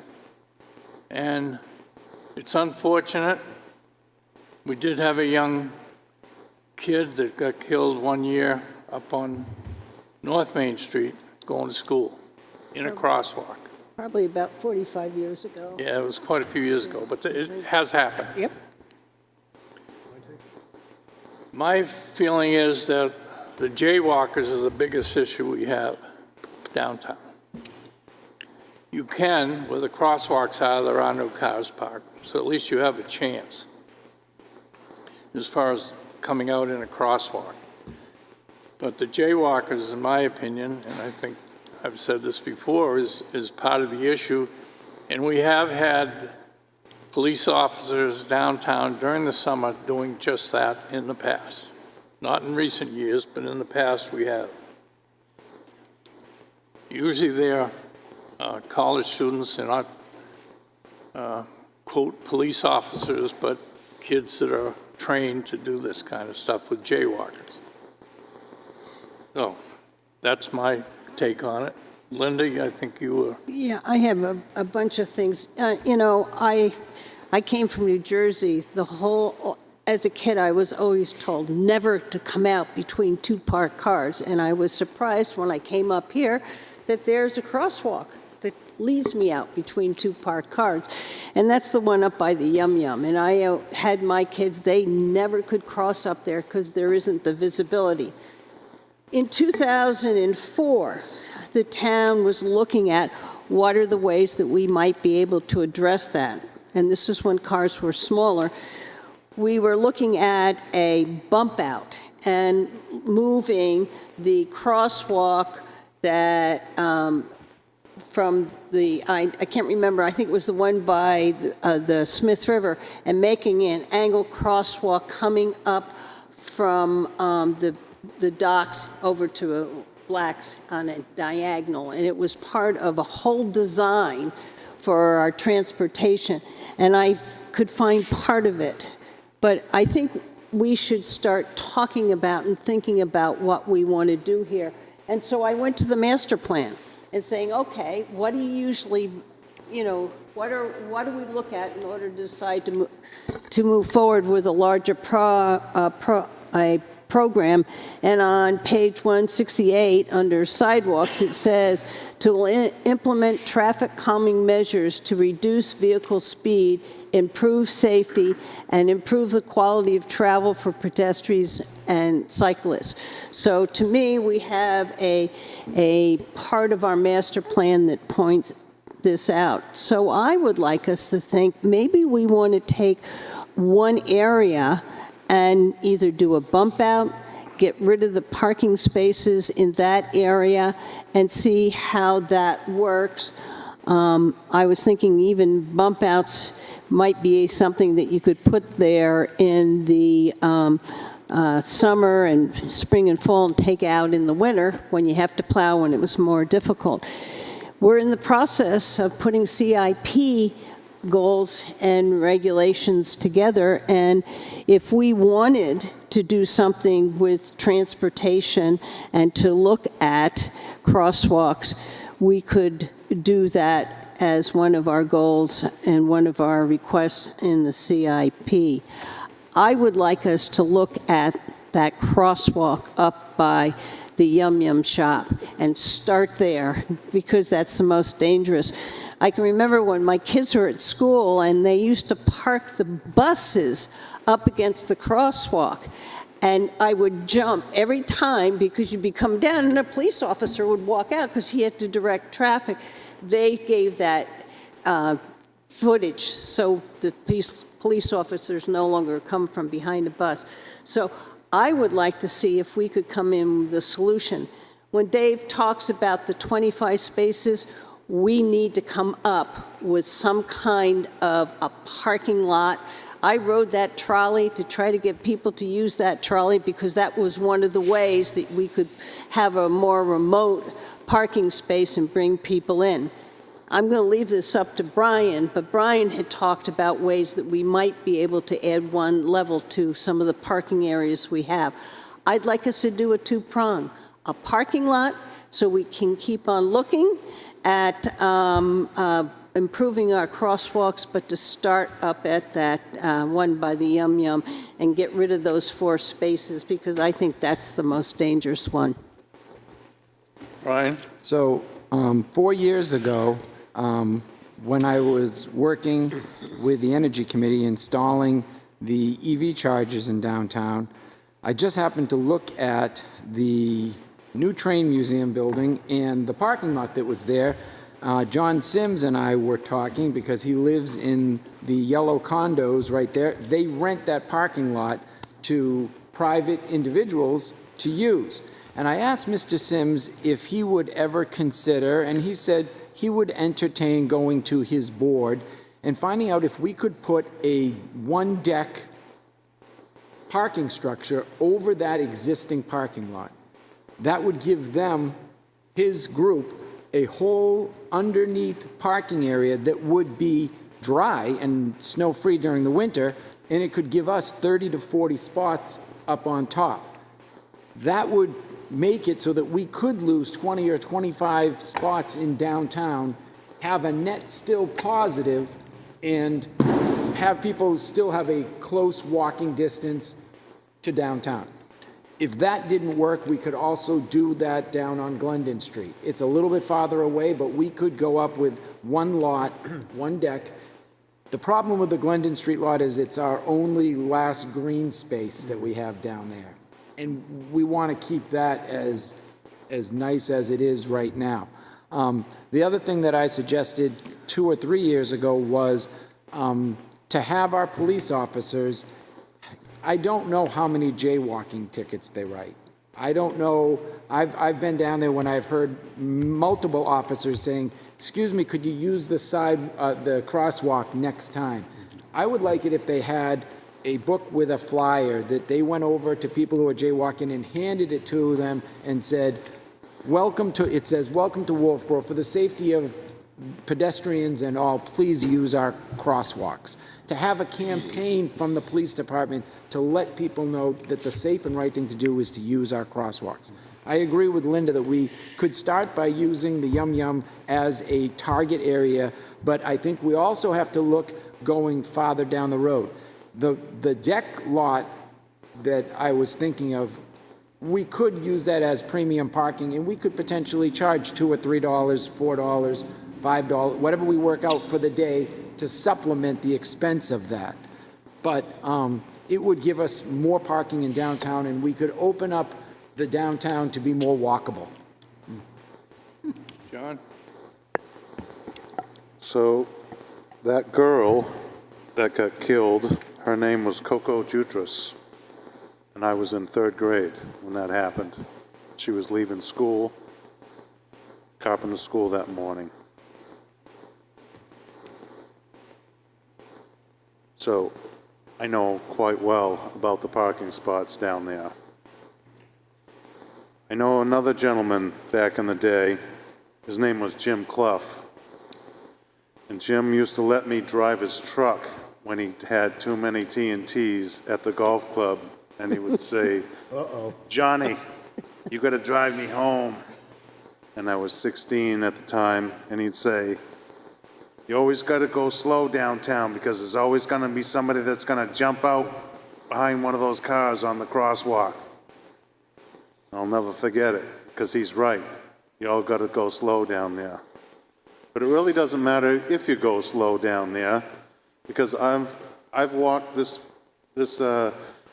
spring about every night, and I've almost been run over 6 times just by cars right there, me right in front of them, and almost run me right over, not even paying attention. So what I think about the crosswalks and how we can make things go better is how we make our traffic flow better. What we possibly should be thinking about is all the traffic flows at one time. People cross all the crosswalks at one time, then all the cars will go, and that way you'll be able to keep flow going through the center of town. Because what happens is this person goes, you move ahead a little bit, then everybody stops, and then this person goes, and then everybody stops again. So what you want to do is you want to be able to have it where everybody crosses the crosswalks at once, then they stop, then the flow happens, and cars move through town, and that could increase the traffic congestion in the town. I know the town has no parking garage ordinance. They do have a parking lot exception because the Eastern Propane built one on Grove Street, but that parking lot has to be free to the public. If you build a parking lot, it has to be free to the public. You can't charge, and anybody can park there, and you can't post it. So I can appreciate you coming tonight and speaking. There was another gentleman named Mr. Hanson, and he had the Department of Attorney General's office that deemed that all of our crosswalks were in violation because all the cars in front and beyond them were there. I was talking with somebody from the town. I think they told me that there's 52 crosswalks in the town of Wolfeboro. Not quite sure if that's still the case, but that's the last number that I had heard, 52 total. And so that would be 110 parking spots if you were to give those up. So unless we have a plan to create more parking spots, we have to say, what are we going to do for our flow? If we do the flow pattern where everybody crosses at one time, at least everybody knows that people are going across the crosswalks at that time so that people will be more aware. That's the only thing that I can think of to come. Dave? Thank you. Okay, Paul? Thank you. Wow, this was interesting. Handful of years ago, we struggled right out there. I think you were on the planning board with me when the Congregational Church changed their entrance and egress. We struggled with a 20-foot setback for a parking space. The ideas that have been offered all sound great, but if you lay them all out on a piece of paper, they go over years. All these things take years. And I'd like to recommend that we have a public input session on some things we can do now. And the do now would be, let's deal with the Yum Yum shop, let's deal with the out in front of the T-shirt shop, and let's deal with the out in front of the crossing where people are coming across the street after getting their ice cream out by the bank. Let's deal with those now. And I've looked down at Steve when I heard Linda say something about putting a bump out. I didn't know we could manufacture one of those, or at least at a minimum. Boy, we can be creative and do it. Just do something now, because because I believe, my opinion is, the degree of risk out there is a hell of a lot higher than the degree of risk of trying to cross maybe at Glendon Street. I stipulate that we probably have to do this over a longer period of time, but the degree of risk out there is extremely high. And sample size of me and and my beloved Susan and my granddaughter, it's scary trying to cross the street. And I have, dodged a couple of, and you get the dutiful, I'm sorry, I got it. Safe is the first order of business for me, so I would recommend that either we have a public input session to see if anybody thinks it's a patently dumb idea, which we might get some of that input, and we should if they believe that's true, or we just decide to do now and deal with those right down the street and paint them, move people back 20, I always thought it was 15, but it was 20 feet, move people back 20 feet on either side and just get on with it. And do it within, and I'm going to be a little direct, do it within the next 30 days. Just get on with it. And schedule that public input session quickly to get that done. And then all this other stuff that's been talked about, great ideas. But the first things first, protect the people who, run risk of getting hurt down there. Brian? So 20 feet on both sides of a crosswalk. I can see if I'm going down the road this way, if I had no car or 20 feet before the crosswalk, yeah, you don't need to do 20 on both sides, I don't think. Maybe that's what the state recommends, but if we clear, if the car is on the far side of the crosswalk. His number is 6. That's what I said, and I understand about the 2025, 104 crosswalks. I understand about a bump out. I understand about a parking space, which is going to take a parking garage, which is going to be like for down the road. Correct. I understand, Mr. O'Brien, something needs to be done now with a specific area, which I agree, and we can maybe just do it in pieces. These are the risky and critical areas, not every crosswalk in the town of Wolfeboro. Sure. And I didn't, I know the law says 20 on left and right sides of the crosswalk. My suggestion to the board tonight was eliminating only 6 parking spaces, 3 going north in front of the crosswalk, and 3 going south in front of the crosswalk. Because there's no sense in, you'll park on the other side of the, if I'm walking, if the crosswalk is here and a car is there and I'm walking out, that car is okay. I would even parlay that with saying you don't need 20. If you have 5 spots between 2 crosswalks, you could have 4 big spots and maybe only pick up 10 or 15 feet before the crosswalk. It would still give you a vantage and a viewpoint. It would make it easier for people to park, so it would be friendlier spots. So I understand that too. John, could you please forward to the board a copy of your parking ordinance? Because I looked at the parking ordinance and I couldn't find, it might be in planning or zoning where it says we're not allowed to charge for parking, but I'd like to see that one just for information for us. Linda? Yeah, I think that was, the do now was my, let's do the yum. And I would have no problem doing 3 one way, 3 another way. The other one we have is in front of by you coming out of, let's see, it's the old, name of it, the real estate store, and you got the car backs up onto the crosswalk in front of, what is the name of that? Jordan's place? No, real estate, Vereni's. What? The old Moods building. The old Moods building, thank you. So up And it near, backs- up near Nolan's? No, right down, it's the Ronnie, one. Oh, that's what I said. Clean that out too. With the bank? It's the one, it's not visibility, it's the car literally Right, backs it's up backing out into onto the the crosswalk. crosswalk. So if we're going to do it, I think we need to take a look at those really ones. I do believe this will get kicked down the road unless we go and say, okay, let's do a long-range plan. I agree. I've said for a long time, we got to find a place for a parking lot. We don't do it, goes down. And that's why I would like to get that as one of our motions, is that we look at a long-range plan of getting our crosswalks so they are safe, and that we get a spot to do a parking lot in order to address the parking spaces and expand parking. Somebody want to second her motion? Second. Okay. Conversation? Yep, discussion. Yep. Yeah. Dave? So I'm just a little pushback on your, it could be 15, 25 feet. If we're going to do this, bring it into compliance with the state.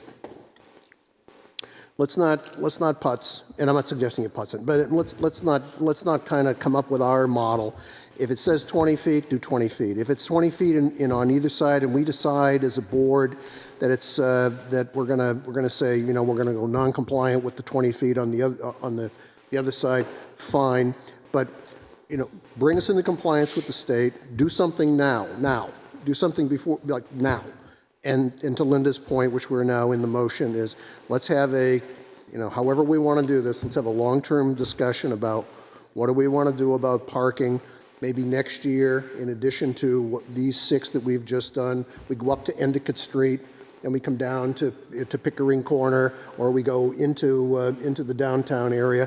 Let's do those things while at the same time we're figuring out whether we want to put a second deck or something else. But first things first. So the problem with not taking both parking spots on both sides is when you're at the top of Nolan's, and yeah, cars going this way can see you coming across, but the guy coming down the hill, you're still behind a vehicle, and he can't see you. Right. That's why you take them both, okay? Try to keep it simple and cost. I get it, but that's what happens. But that's why the state.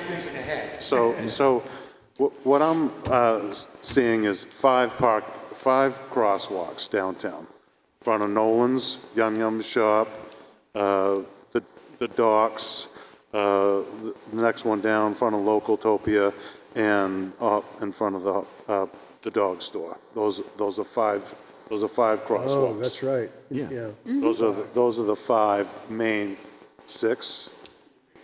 Well, I'm not doing the one way up in front of Colonial Arms. There's one at T-Tops and right at the bridge.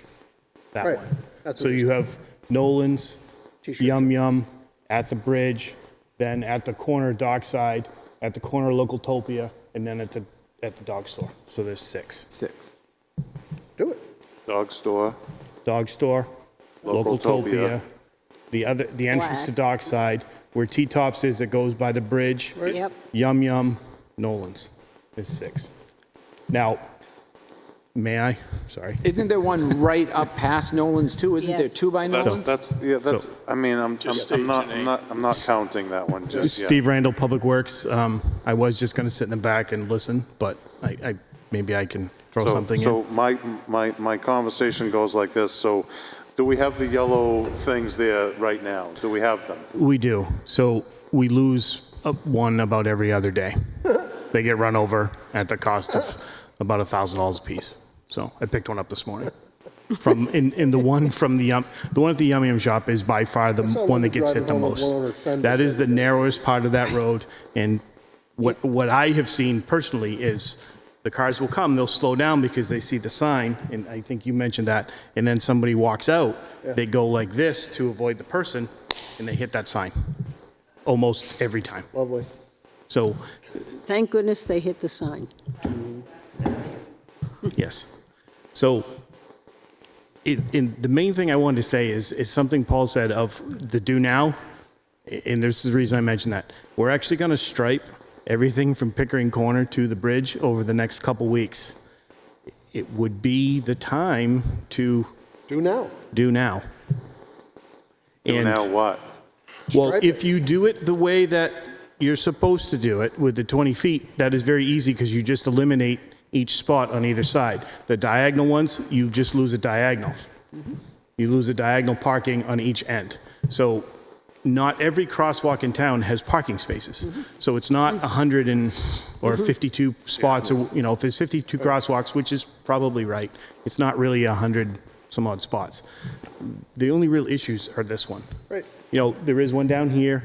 I mean, we could take that to go further, but out here, and the main problems are from the dog store down to really almost up I to think Nolan's. Mr. Dubay would argue, I mean, Mill he would argue that I'm using math, but the degree of risk over there is a hell of a lot less than the degree of risk right down there. Correct. With pedestrians en masse at night, during the day, It's here. crossing with children. That's the problem. In the to me, the do now would be to address this out here.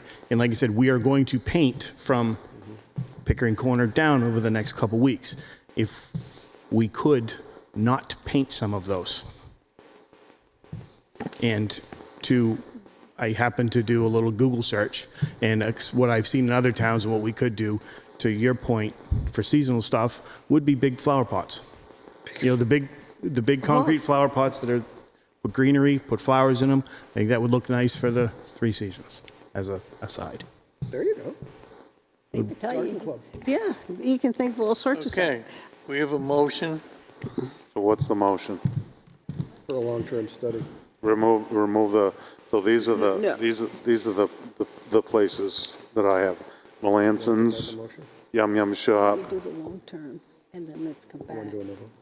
Bridge, Localtopia, in front of the dog store. 6? There's 5 there. There's 6. I mean, if you go all the way up to the. No, he said that there's one at T-Tops. Steve said T-Tops there's is the 6. bridge. That's correct. But Steve counted 6. I think, It's 5. There's 5. I think Steve's got a math problem. 5. Okay. My feeling, my understanding is the motion is for the long-term Yep. solution. We approve that, we vote on that, then we need to come back to the immediate solution, if that works for you, Dave. Yep, just for me. Okay, we got Linda's motion. There is 6, John. So what's Linda's motion there? My motion is that we do a long-term plan that addresses crosswalks and future parking lots, Okay. so that we don't just do this and then Yeah, we lose call it a day. parking, say, we Could I need to add look the at. motion?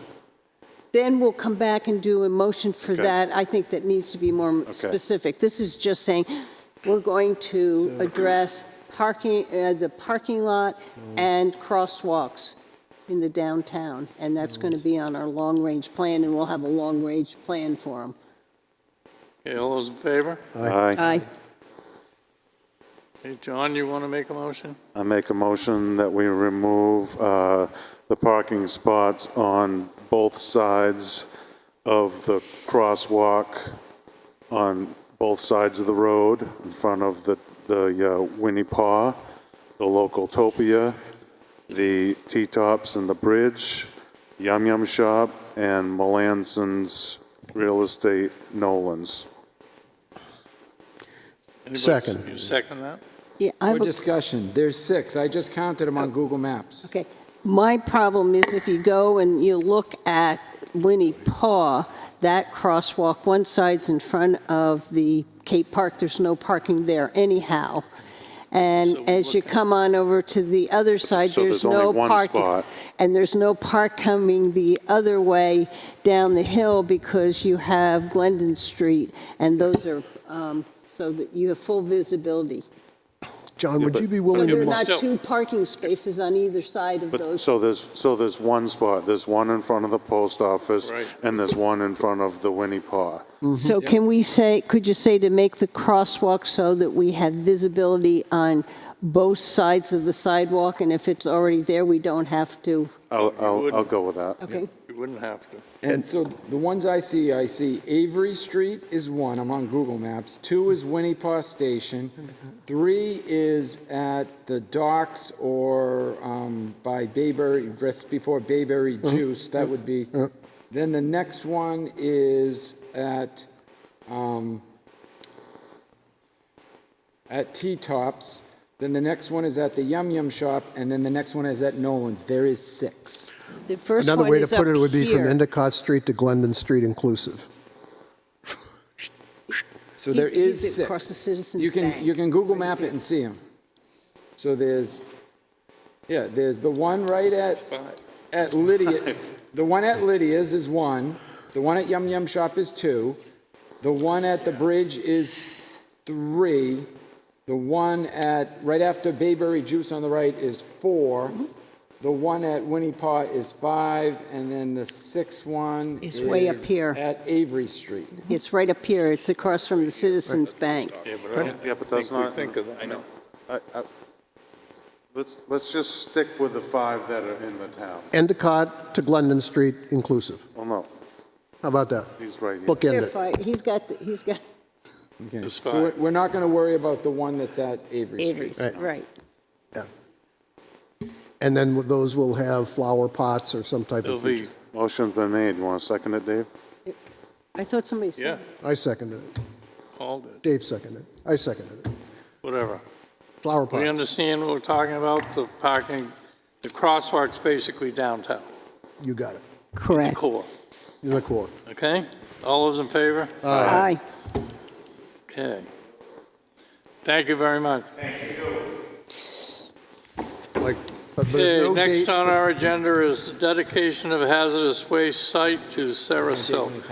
That's right. I thought we had already done that, So, and we had, Dave, you guys did Recommended, decide on the sign, but we need to decide on the location of the sign and then to actually do the dedication.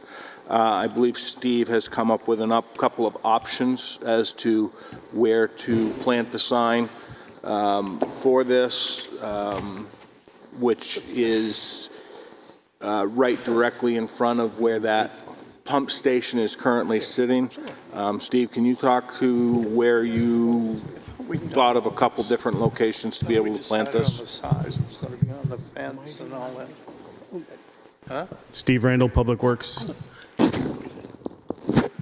So my thought was, as you drive in the facility, right where the Lander Street pump station is sitting, would be to put the sign right there. On the That, excuse me? Plant it on the Plant fence. it. Yep. Yeah. No, I was going to do freestanding, pressure-treated posts with a little backer and put it on that. So it's not attached to the fence. Yep. That's one. What? That's one spot. You had a number. No, that was where I think it should go, just as you drive in and it's direct. No, the caveat is the pump station should be being picked and moved around somewhere between the 16th and the 18th. So then we could plant that before the 21st, which is our collection date. If for some reason the station is still there, I would just put it in front of the pump station, plant it so we could have it up for the day, and then if we could just move the pump station, then put it back. That, to me, just seems to be the good place, so as people drive in, they would see the sign. That's just my thoughts. We could put it off to the side under the trees, whatever you would like. Yeah, my only concern is that if I understand correctly, we're not going to use those buildings that are there, that you're kind of putting the sign in front of. And Correct. what I don't know is where they'll put their trailer and whether that will hide the sign. I would like the sign so it's out in front of whatever thing they use. So I'll be able to answer that better after Friday. We have an on-site meeting Okay. there Friday. It is from initial conversations, from what I am told, the trailer is going to go on the backside. So people are still going to drive through the gates like they always did, unload the stuff, and then it will be processed on the backside, not the front side. Oh, okay. So that's why I kind of thought that idea, but until I know that 100%, which we'll know on Friday. So I have a recommendation. Sure. If you put SDR 35 sleeves in the ground, that way you can take the thing out and slide it out and then move it if you have to, or it's not there forever. Just leave it option. Just leave it. My question was this: would we ever just end up using the regular transfer station for the No. drop-off of the materials? I would say no, only because of the volume of cars that we expect to come through there that day. And if anybody's been to the transfer station on a Saturday in the summer, normally, we don't need to add that much more traffic. It's So there better just to- wouldn't be enough And traffic. down there is a much quieter space for that. So I would prefer to keep it down there. So where we plant the sign is, I think, visible when you drive in. That should be one of the first things you see. Correct. So I think that area makes sense, whether it's there temporarily, and then I got to pull it for the day to move the pump station, and then I'll put it back, or not. On a non sequitur, when are you going to start painting the stripes so that we can make a motion as to when we're going to commence? Because we never put a date on our motion on when we are going to have this implemented, removing the parking spots. Well, wait, we're not. He said right away. He said now's the time. He's gonna incorporate it. Can I answer that? Yeah. So once it's paved, finished paved, then it will be striped. So if I understood, you guys voted for us to take those out. So when we laid out that striping, we will just not paint those. And anything beyond the bridge, anything beyond the bridge that is not being part of this project, we can go in and we will cross-hatch them as no parking. No, that was a good catch. I mean, good catch on his. Yes. Thank you. Yeah. So So by the end of the month, before the 4th of, maybe? maybe. Maybe. ASAP. That's the plan. Okay. Yes. Where are we getting big flower pots and what will they cost So us? I just, OSJL. so I found them on Etsy Yeah. and some on Amazon, but I don't, that Job won't lots. be That's not our, this year. Yeah, that's they implementation. don't have them. Yes, that would be, That's his job, and Yes. that's Steve's job. yes. And that will What color be, pansies are we putting up? we'll factor that, if that's the path we're going to go, we'll propose that in the budget for next So year. back to the sign. Are we good? We all Yep, set? we're good. Which All right, one, good. now you have two options. Did you pick one? Did I miss that? The boldface one, Yeah. Yes. Is that the black one or the other one? The bottom one. That's the black lettering? bottom one. Yes. Amy's aware of which one it Okay? is. Okay. You like perfect. that one? Great. Okay, All set with me then? yep. The next on our agenda is dissolve the hazardous waste facility intermunicipal agreement. Okay, so as you're aware, we are in an agreement with the town of Alton for the Lakes Region household hazardous waste product facility. The town of Alton has voted to dissolve the agreement. We, as the town of Wolfeboro, wanted to pause until we were sure that we did not have a hauler that was going to come to the town of Wolfeboro and invoice us for household hazardous waste. We are confident at this point that there is no contract that's in play regarding the household hazardous waste product facility. And I do feel that it is appropriate at this time for you as the select board to vote to dissolve the intermunicipal agreement with the town of Alton. Once this vote is taken and passed by a margin of 4-1, from that point, I would let the town administrator in Alton know.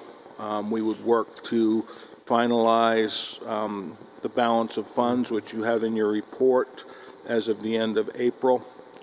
And from that point, the only other thing that would have to occur is we would have to have legal provide notice to the Attorney General's office that this action has taken place. I can try to answer any questions that you may have, but I think the memo lays out the timeline of events and what's occurred. Your recommendation is to do this, Jim? Absolutely. Thank you. Dave, do you want a motion? Yes. I move that the Wolfeboro Board of Selectmen hereby vote to dissolve the intermunicipal agreement between Wolfeboro and Alton to jointly operate the Lakes Region Household Hazardous Waste Production Facility. This dissolution shall occur under Section 8.4 of the intermunicipal agreement dated August 1, 2022. Second. Okay, all those in favor? Aye. Anybody opposed? Can I make one comment here? This June 21st from 8:30 to 12 is the one household hazardous collection in Wolfeboro this year. Right. And all the other collection sites by the Lakes Region Planning Commission facilities, the town of Wolfeboro can go free of charge. Right. Thank you for that, Linda. Okay. Next is approval for improvements plan committee, So, capital improvement. yeah, so in front of you, you have a memo which is outlining the parameters of the capital improvement plan, which was authorized by Article 10 of the 1987 warrant through the planning board to go forward with this. I have attached for you the updated rules and procedures and the schedule of the CIP to date. Also, I have attached the draft of the goals for the CIP plan. for you as the Board of Selectmen to authorize the chair to sign, which would go to the planning board. And if there's any adjustments you would like to make, I can make those adjustments, and then we can have Dave sign the agreement. Yes. Yeah, I would like to add a 14 to develop a future project for a parking garage. There you go. There you go. Well, that's why I started it earlier, because that's the only way it's going to happen. And I was going to add crosswalks, but I think we have dealt with it now. Is everybody comfortable? I won't add that, it's just for the parking garage? Yeah, I just have a question to follow on with that one. So it is going to show up at CIP, but Jim's going to have to put a badge on somebody. Correct. At his side of the fence. Correct. So that we can start that process. Right, and if we start developing it, we'll get some kind of possible future cost, and they can put it out X number of years, and it can get developed. Yeah, I think where this is important is, one of the things that we are going to have to do is carve out funds for engineering study, et cetera. And that is part of the CIP component. And we can factor that out over a couple of years until the point that we think we may be able to land the project. Yeah, I mean, the CIP is a 10-year time frame, so it can be on one of the outer years, but if we don't start. No, that makes sense.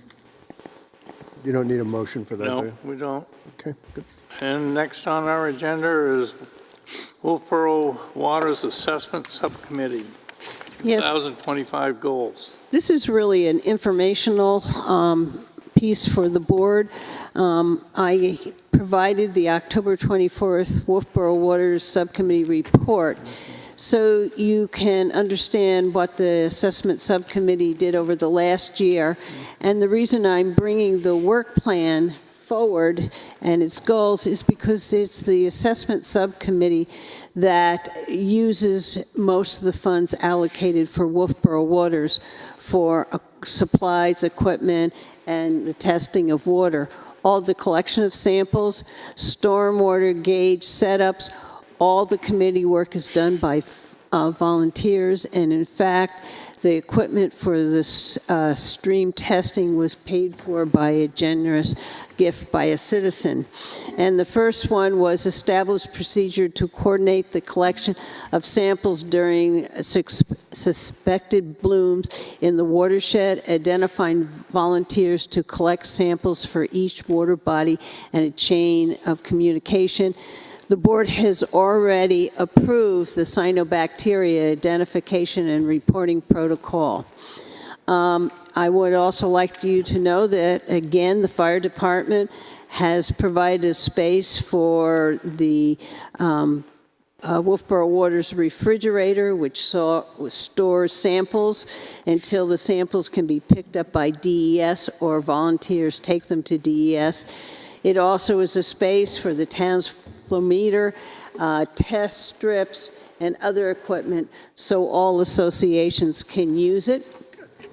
The next one is determine protocol for collecting samples on benthic mats and rock slime to be tested for toxin using test strips.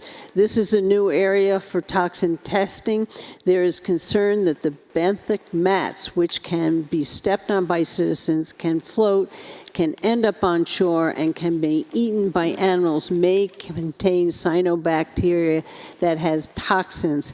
And they want to test to see if the same thing is with the slime on the rocks. Stream sampling, we're going to continue monitoring and identifying streams and add streams as resources allow. The significance about this is the reason we're doing the testing to try to find out which streams are dumping the most nutrients into the lakes, so when we are able to have funds to address those areas, we know which ones to do first. We're going to go back and do stream T40, which goes off of Winter Harbor. and we tested that last year. We also are going to have this year, there's going to be 2 streams. No, the Wentworth Watershed will be using the flow meters for a number of streams to add data to update the Lake Wentworth and Crescent Lake watershed management plan. It had the first asset management plan. It's 10 years and they have to redo it. And so they have to get data on the streams coming in. The Lake Winnipesaukee Alliance will be testing Smith River coming into Back Bay and Smith River going under the downtown bridge. I don't know the exact locations, and we're going to continue working with the University of New Hampshire to complete the PCR testing on our samples. The reason we're doing that is to identify the types of cyanobacteria, and when we know the types of cyanobacteria that we have, we also then know what the cyanotoxins are to look for. So I just thought it was a way to update you in case you have any questions, and bring everybody up to date. Just a question, Linda? Yep. And thank you for this. It's good. How can somebody who's not a member of the Wolfeboro Waters Committee and who may have a homeowners association or a stream that y'all haven't even thunk about, how do they get their oar in the water to get somebody to take a look at what they have going on? They can call Amy. She can get a hold of me, and I can get one of the people from the assessment committee to go up there. And I'm bringing it up for the reason that at the Wambeck 109 Wambeck, there's a huge wetlands area down there that appears to be moving towards Mirror Lake, and I know it does. Down in that direction, and I was asked by a couple of people, I mean, how do we know what's going on in there? Because there's a lot of drainage going into that particular set of wet areas. And the other thing is, Wolfeboro Waters noticed the meeting. We've invited members who've had concerns to our meeting to discuss it with us. We have some people who are engineers and absolutely are interested in looking into any of that. Okay, thanks. Okay, next on our agenda is there any old business?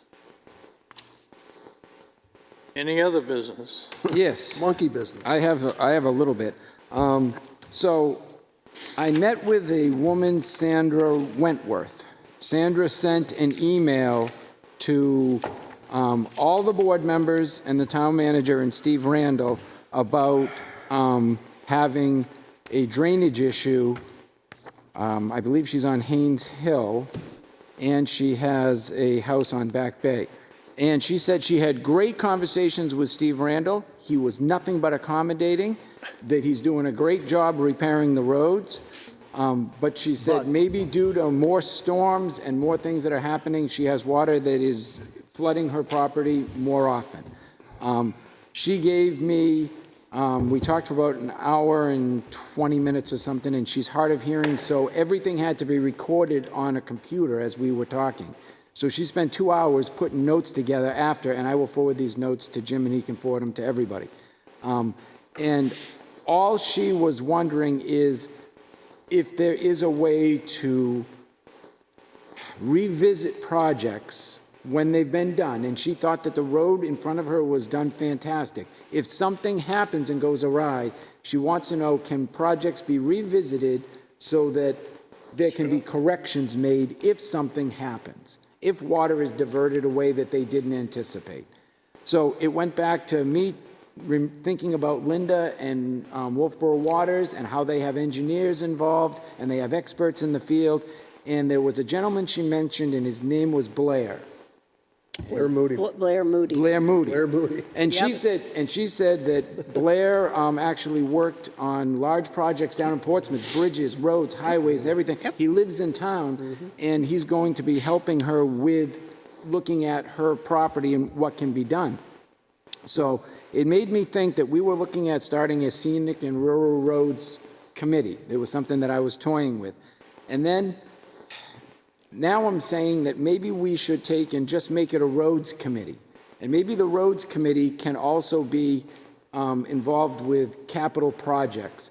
And maybe if we have Blair Moody and we can get other engineers, like they have engineers in Wolfeboro Waters, so we follow the same model, we have a group of people that might be another set of eyes on our roads, bridges, town projects, not to take over, not to put engineering stamps on things, but even for citizens to go to if they have an issue and things can be filtered out, and maybe just another assistance for the town. It's a thought. Hey, Jim, you ready? Our manager's report? You said you had a couple items, I thought, Brian. Oh, Sorry. Yeah, you got another Time's one? up. He's got a long no, list over here. let's just leave it at that for now. That's good. No, Oh, okay. no. Pick up one. Oh, the only other one is, I was talking to Christine, and I asked her about what I was thinking, and adopt a spot landscaping activity.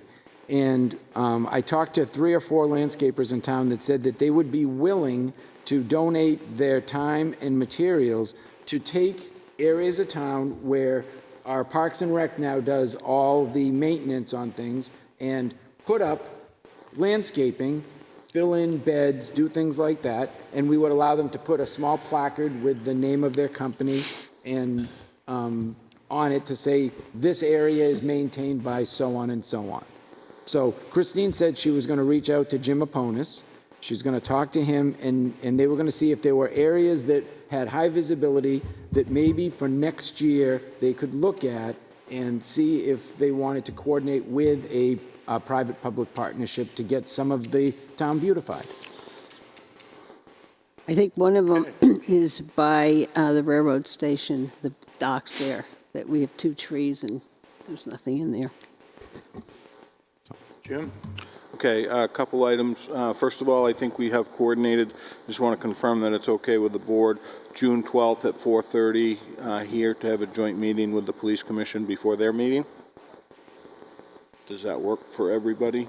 June 12th? June 12th, That was the date you sent out, right? correct. Yeah, I think that's, At what time? 4:30. They meet at 6.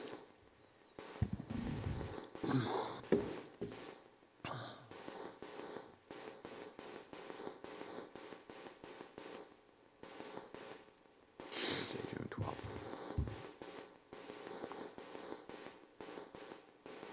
Okay. Okay, that work for everybody? Yep. All right.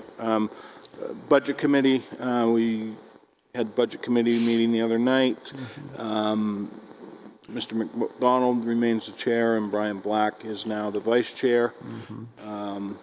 So they will be holding a Budget 101 workshop, and we are hopeful that we are going to actually be able to hold that in the training room at the Public Safety Building. Libby Museum, next week they will be doing the opening up of the back wall and the ceiling for the engineer to be able to get in. When is that? It'll be someday next week. I'm not sure yet, but it will be next week. They will be getting that opened up for the engineer to come in and do some measurements and viewing. And the South Main project, next week or late this week, Sunday, I guess, equipment will start moving in to be able to finish the project. They're going to come in, they will have to create some blocked parking spaces, but they're going to come in, they're going to mill it down and get to the permanent pavement. So we're hopeful that this goes well. We just want everybody to know that that's an item that is taking place. The information is on the town webpage. It could be very much day to day, but you'll see a lot of milling equipment, large pavers, rollers, dump trucks, street sweepers, etc. In the work zone. And that's all that I have at this point. Okay. Committee You want reports. to add that the parking spots are going to be blocked off early in the morning, is that correct? They're going to be out, walked off the night before, that is Night correct. before? And work may start before 7 a.m. Okay, committee reports, Quiet hours at 6:30. John? All right, so had a waters meeting with the rest of the crew at the police and fire building to discuss the stormwater and the parking lot. Had a meeting with concerned citizens at Cary Beach in reference to the cleanup process and abutting properties that may be contributing debris that may be washing along the shoreline. And from that discussion came a possible request for maybe some regular beach cleaning, a cleaning contract, because these people, you know, they're there right now doing the cleaning, but they may not be someday, and it's a lot of work. We know that the Parks and Rec do some of the work, but once they get going doing their summer thing, they're not able to get there. So we were wondering if there was a possible beach cleaning contract where they bring a machine in where they could clean the sand. It's an apparatus that goes in and cleans the beach. And that was that. And then last night there was I was at a planning board meeting. Okay, I didn't have any meetings this last week. Linda? Yeah, and John, you can help me with this. John and I did go with Wolfeboro Waters to a site visit for the public safety building. One of the things we have noted that the vortex filtration system and the Filtors systems were not installed in the front of the public safety building. The rear stormwater retention system was working correctly, but had not been cleaned for a year and a half. And so the same thing with the catch basins. The Public Works Department will clean out those basins when they bring back in the truck that cleans out the catch basins and sumps on the road. The two hydrocarbon basins on either side of the building are working correctly. Did I say that all right, John? Yeah. So I'll add to it. Okay, you add. Okay. So what we did notice is the the elevation of the floor and the apparatus bay there is in question because there's a set of drains that come from the library that was the way the set elevation was set to build the parking lot and the building. And the floor for the apparatus bay is a foot below the drains in the parking lot. And there were drains that had to be added secondary to the parking lot at the back corner of the building in front of the entry door and in front of the apparatus bay off to the left-hand side. There's a walk-in area, and two drains were put there to catch water that comes off the roof. They don't catch all the water.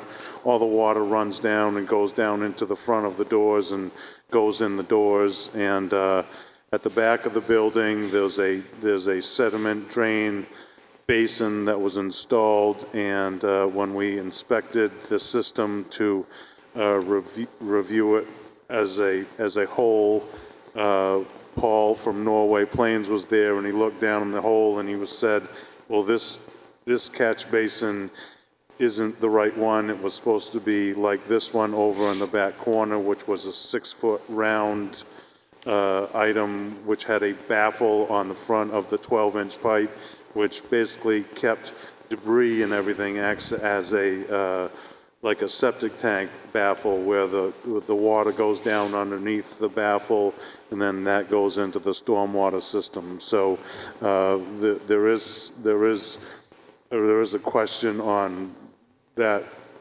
installation right there, but the walk around the other side, which was the apparatus bay, we could see. We were there during the rain, that there was a large amount of water that sheds off two angles of two roofs that dump down in front of the drip edge in front of the apparatus bay.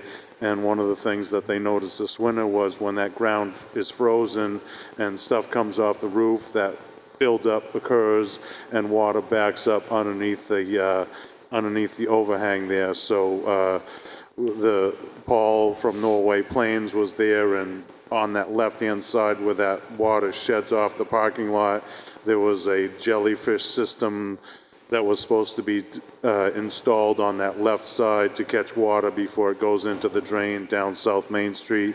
And it was obvious where we could see the perfect spot to put that back into the plan. How that is going to be funded is in question right now, but we did identify the areas. Okay. I also, as I said earlier, attended 3 community TV meetings to work on the fundraising and campaign material, and Mary Schuller filled you in on all the other detail. I attended the Heritage Commission Awards. That was last Thursday.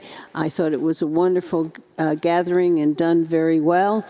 I attended the Chamber Social at the Kingswood Youth Center. The Youth Center is celebrating its 25th anniversary. It was nice to hear about all the programs the Youth Center is providing. One area in which it has grown over the years is it now provides programs, vacation week in the summers. In the beginning, they didn't have the funds to do that. Wolfeboro and the Governor Wentworth Regional School District is lucky to have the Kingswood Youth Center serving our teenagers. I met with Tom Roberts, who is a Josiah Brown trustee, and I provided him with the Select Board's revised eligibility chart and the amount awarded for the first semester of 2025, which was $6,000 per student. They had none of the updated eligibility sheets that we had done over the last couple of years, so I updated them on that. Good for you. Paul? Thank you. I attended the Heritage Commission Awards. I also had to bug out before they actually started the program because I went over to the NIC kickoff. Both were well attended. Both were fun.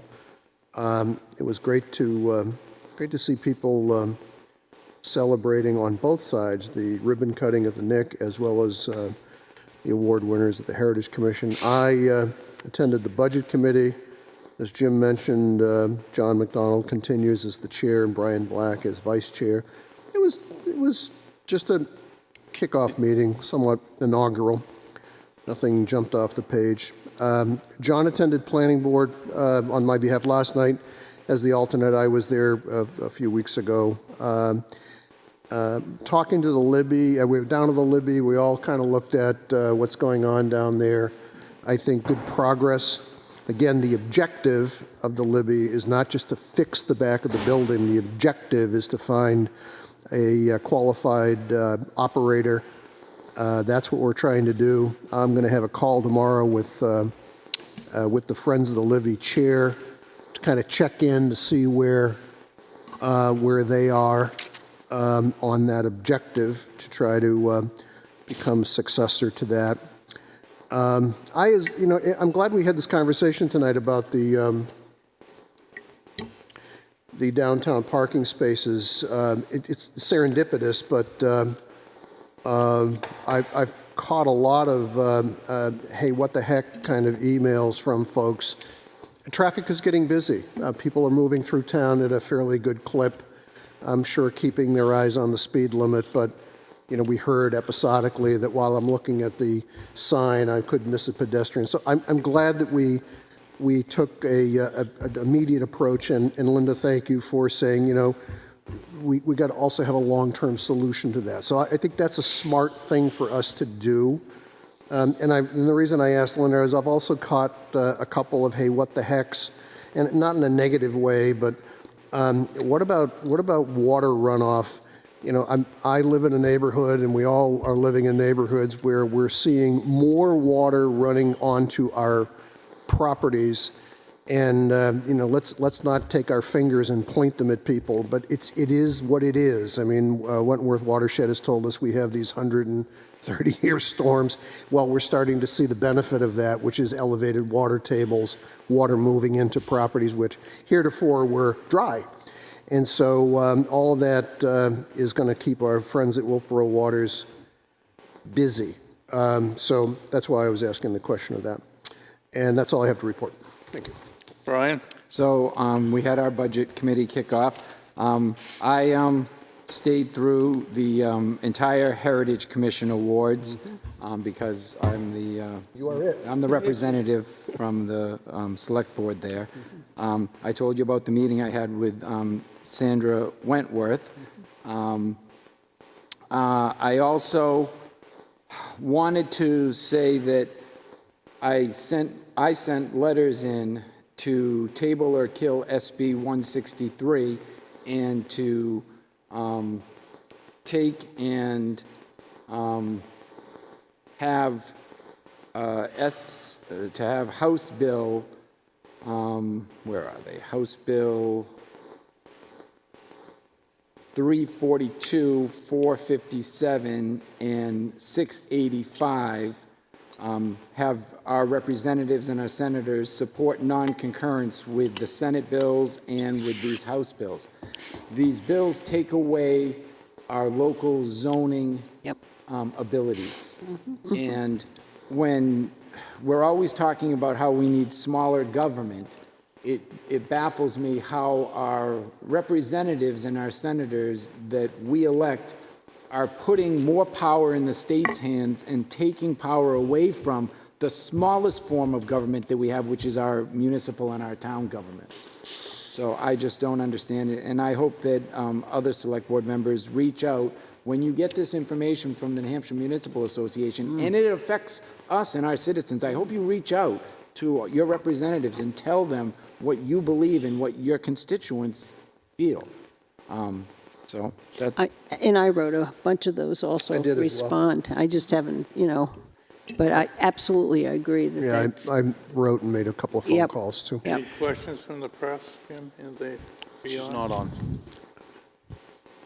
Okay, public input. Anybody wants to talk to us? 3 minutes, not to exceed 15. You're not getting 3 minutes out of me. Ann Blodgett. So the importance of community TV has really grown over the years. And I know how many people depend on it. I know you guys depend on it. And I think one thing that really needs to be emphasized is that this year, taxpayers are giving community TV $4,000.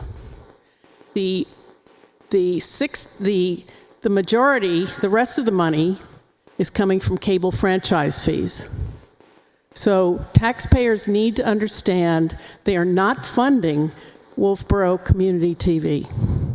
The cable franchise fees, which are declining annually at a rapid rate, that's what's funding Wolfeboro Community TV.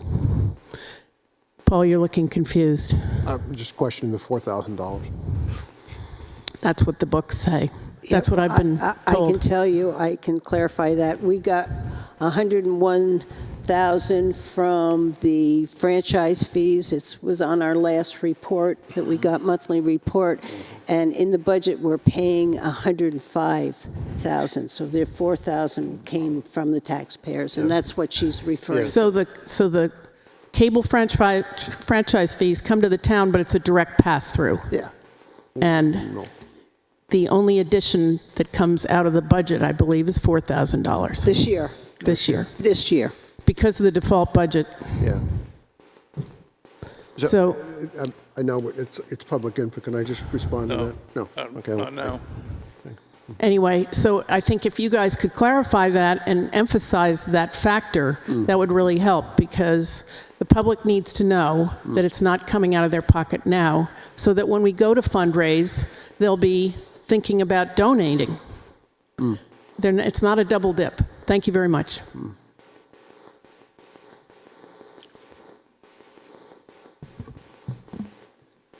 Jody Person, good evening.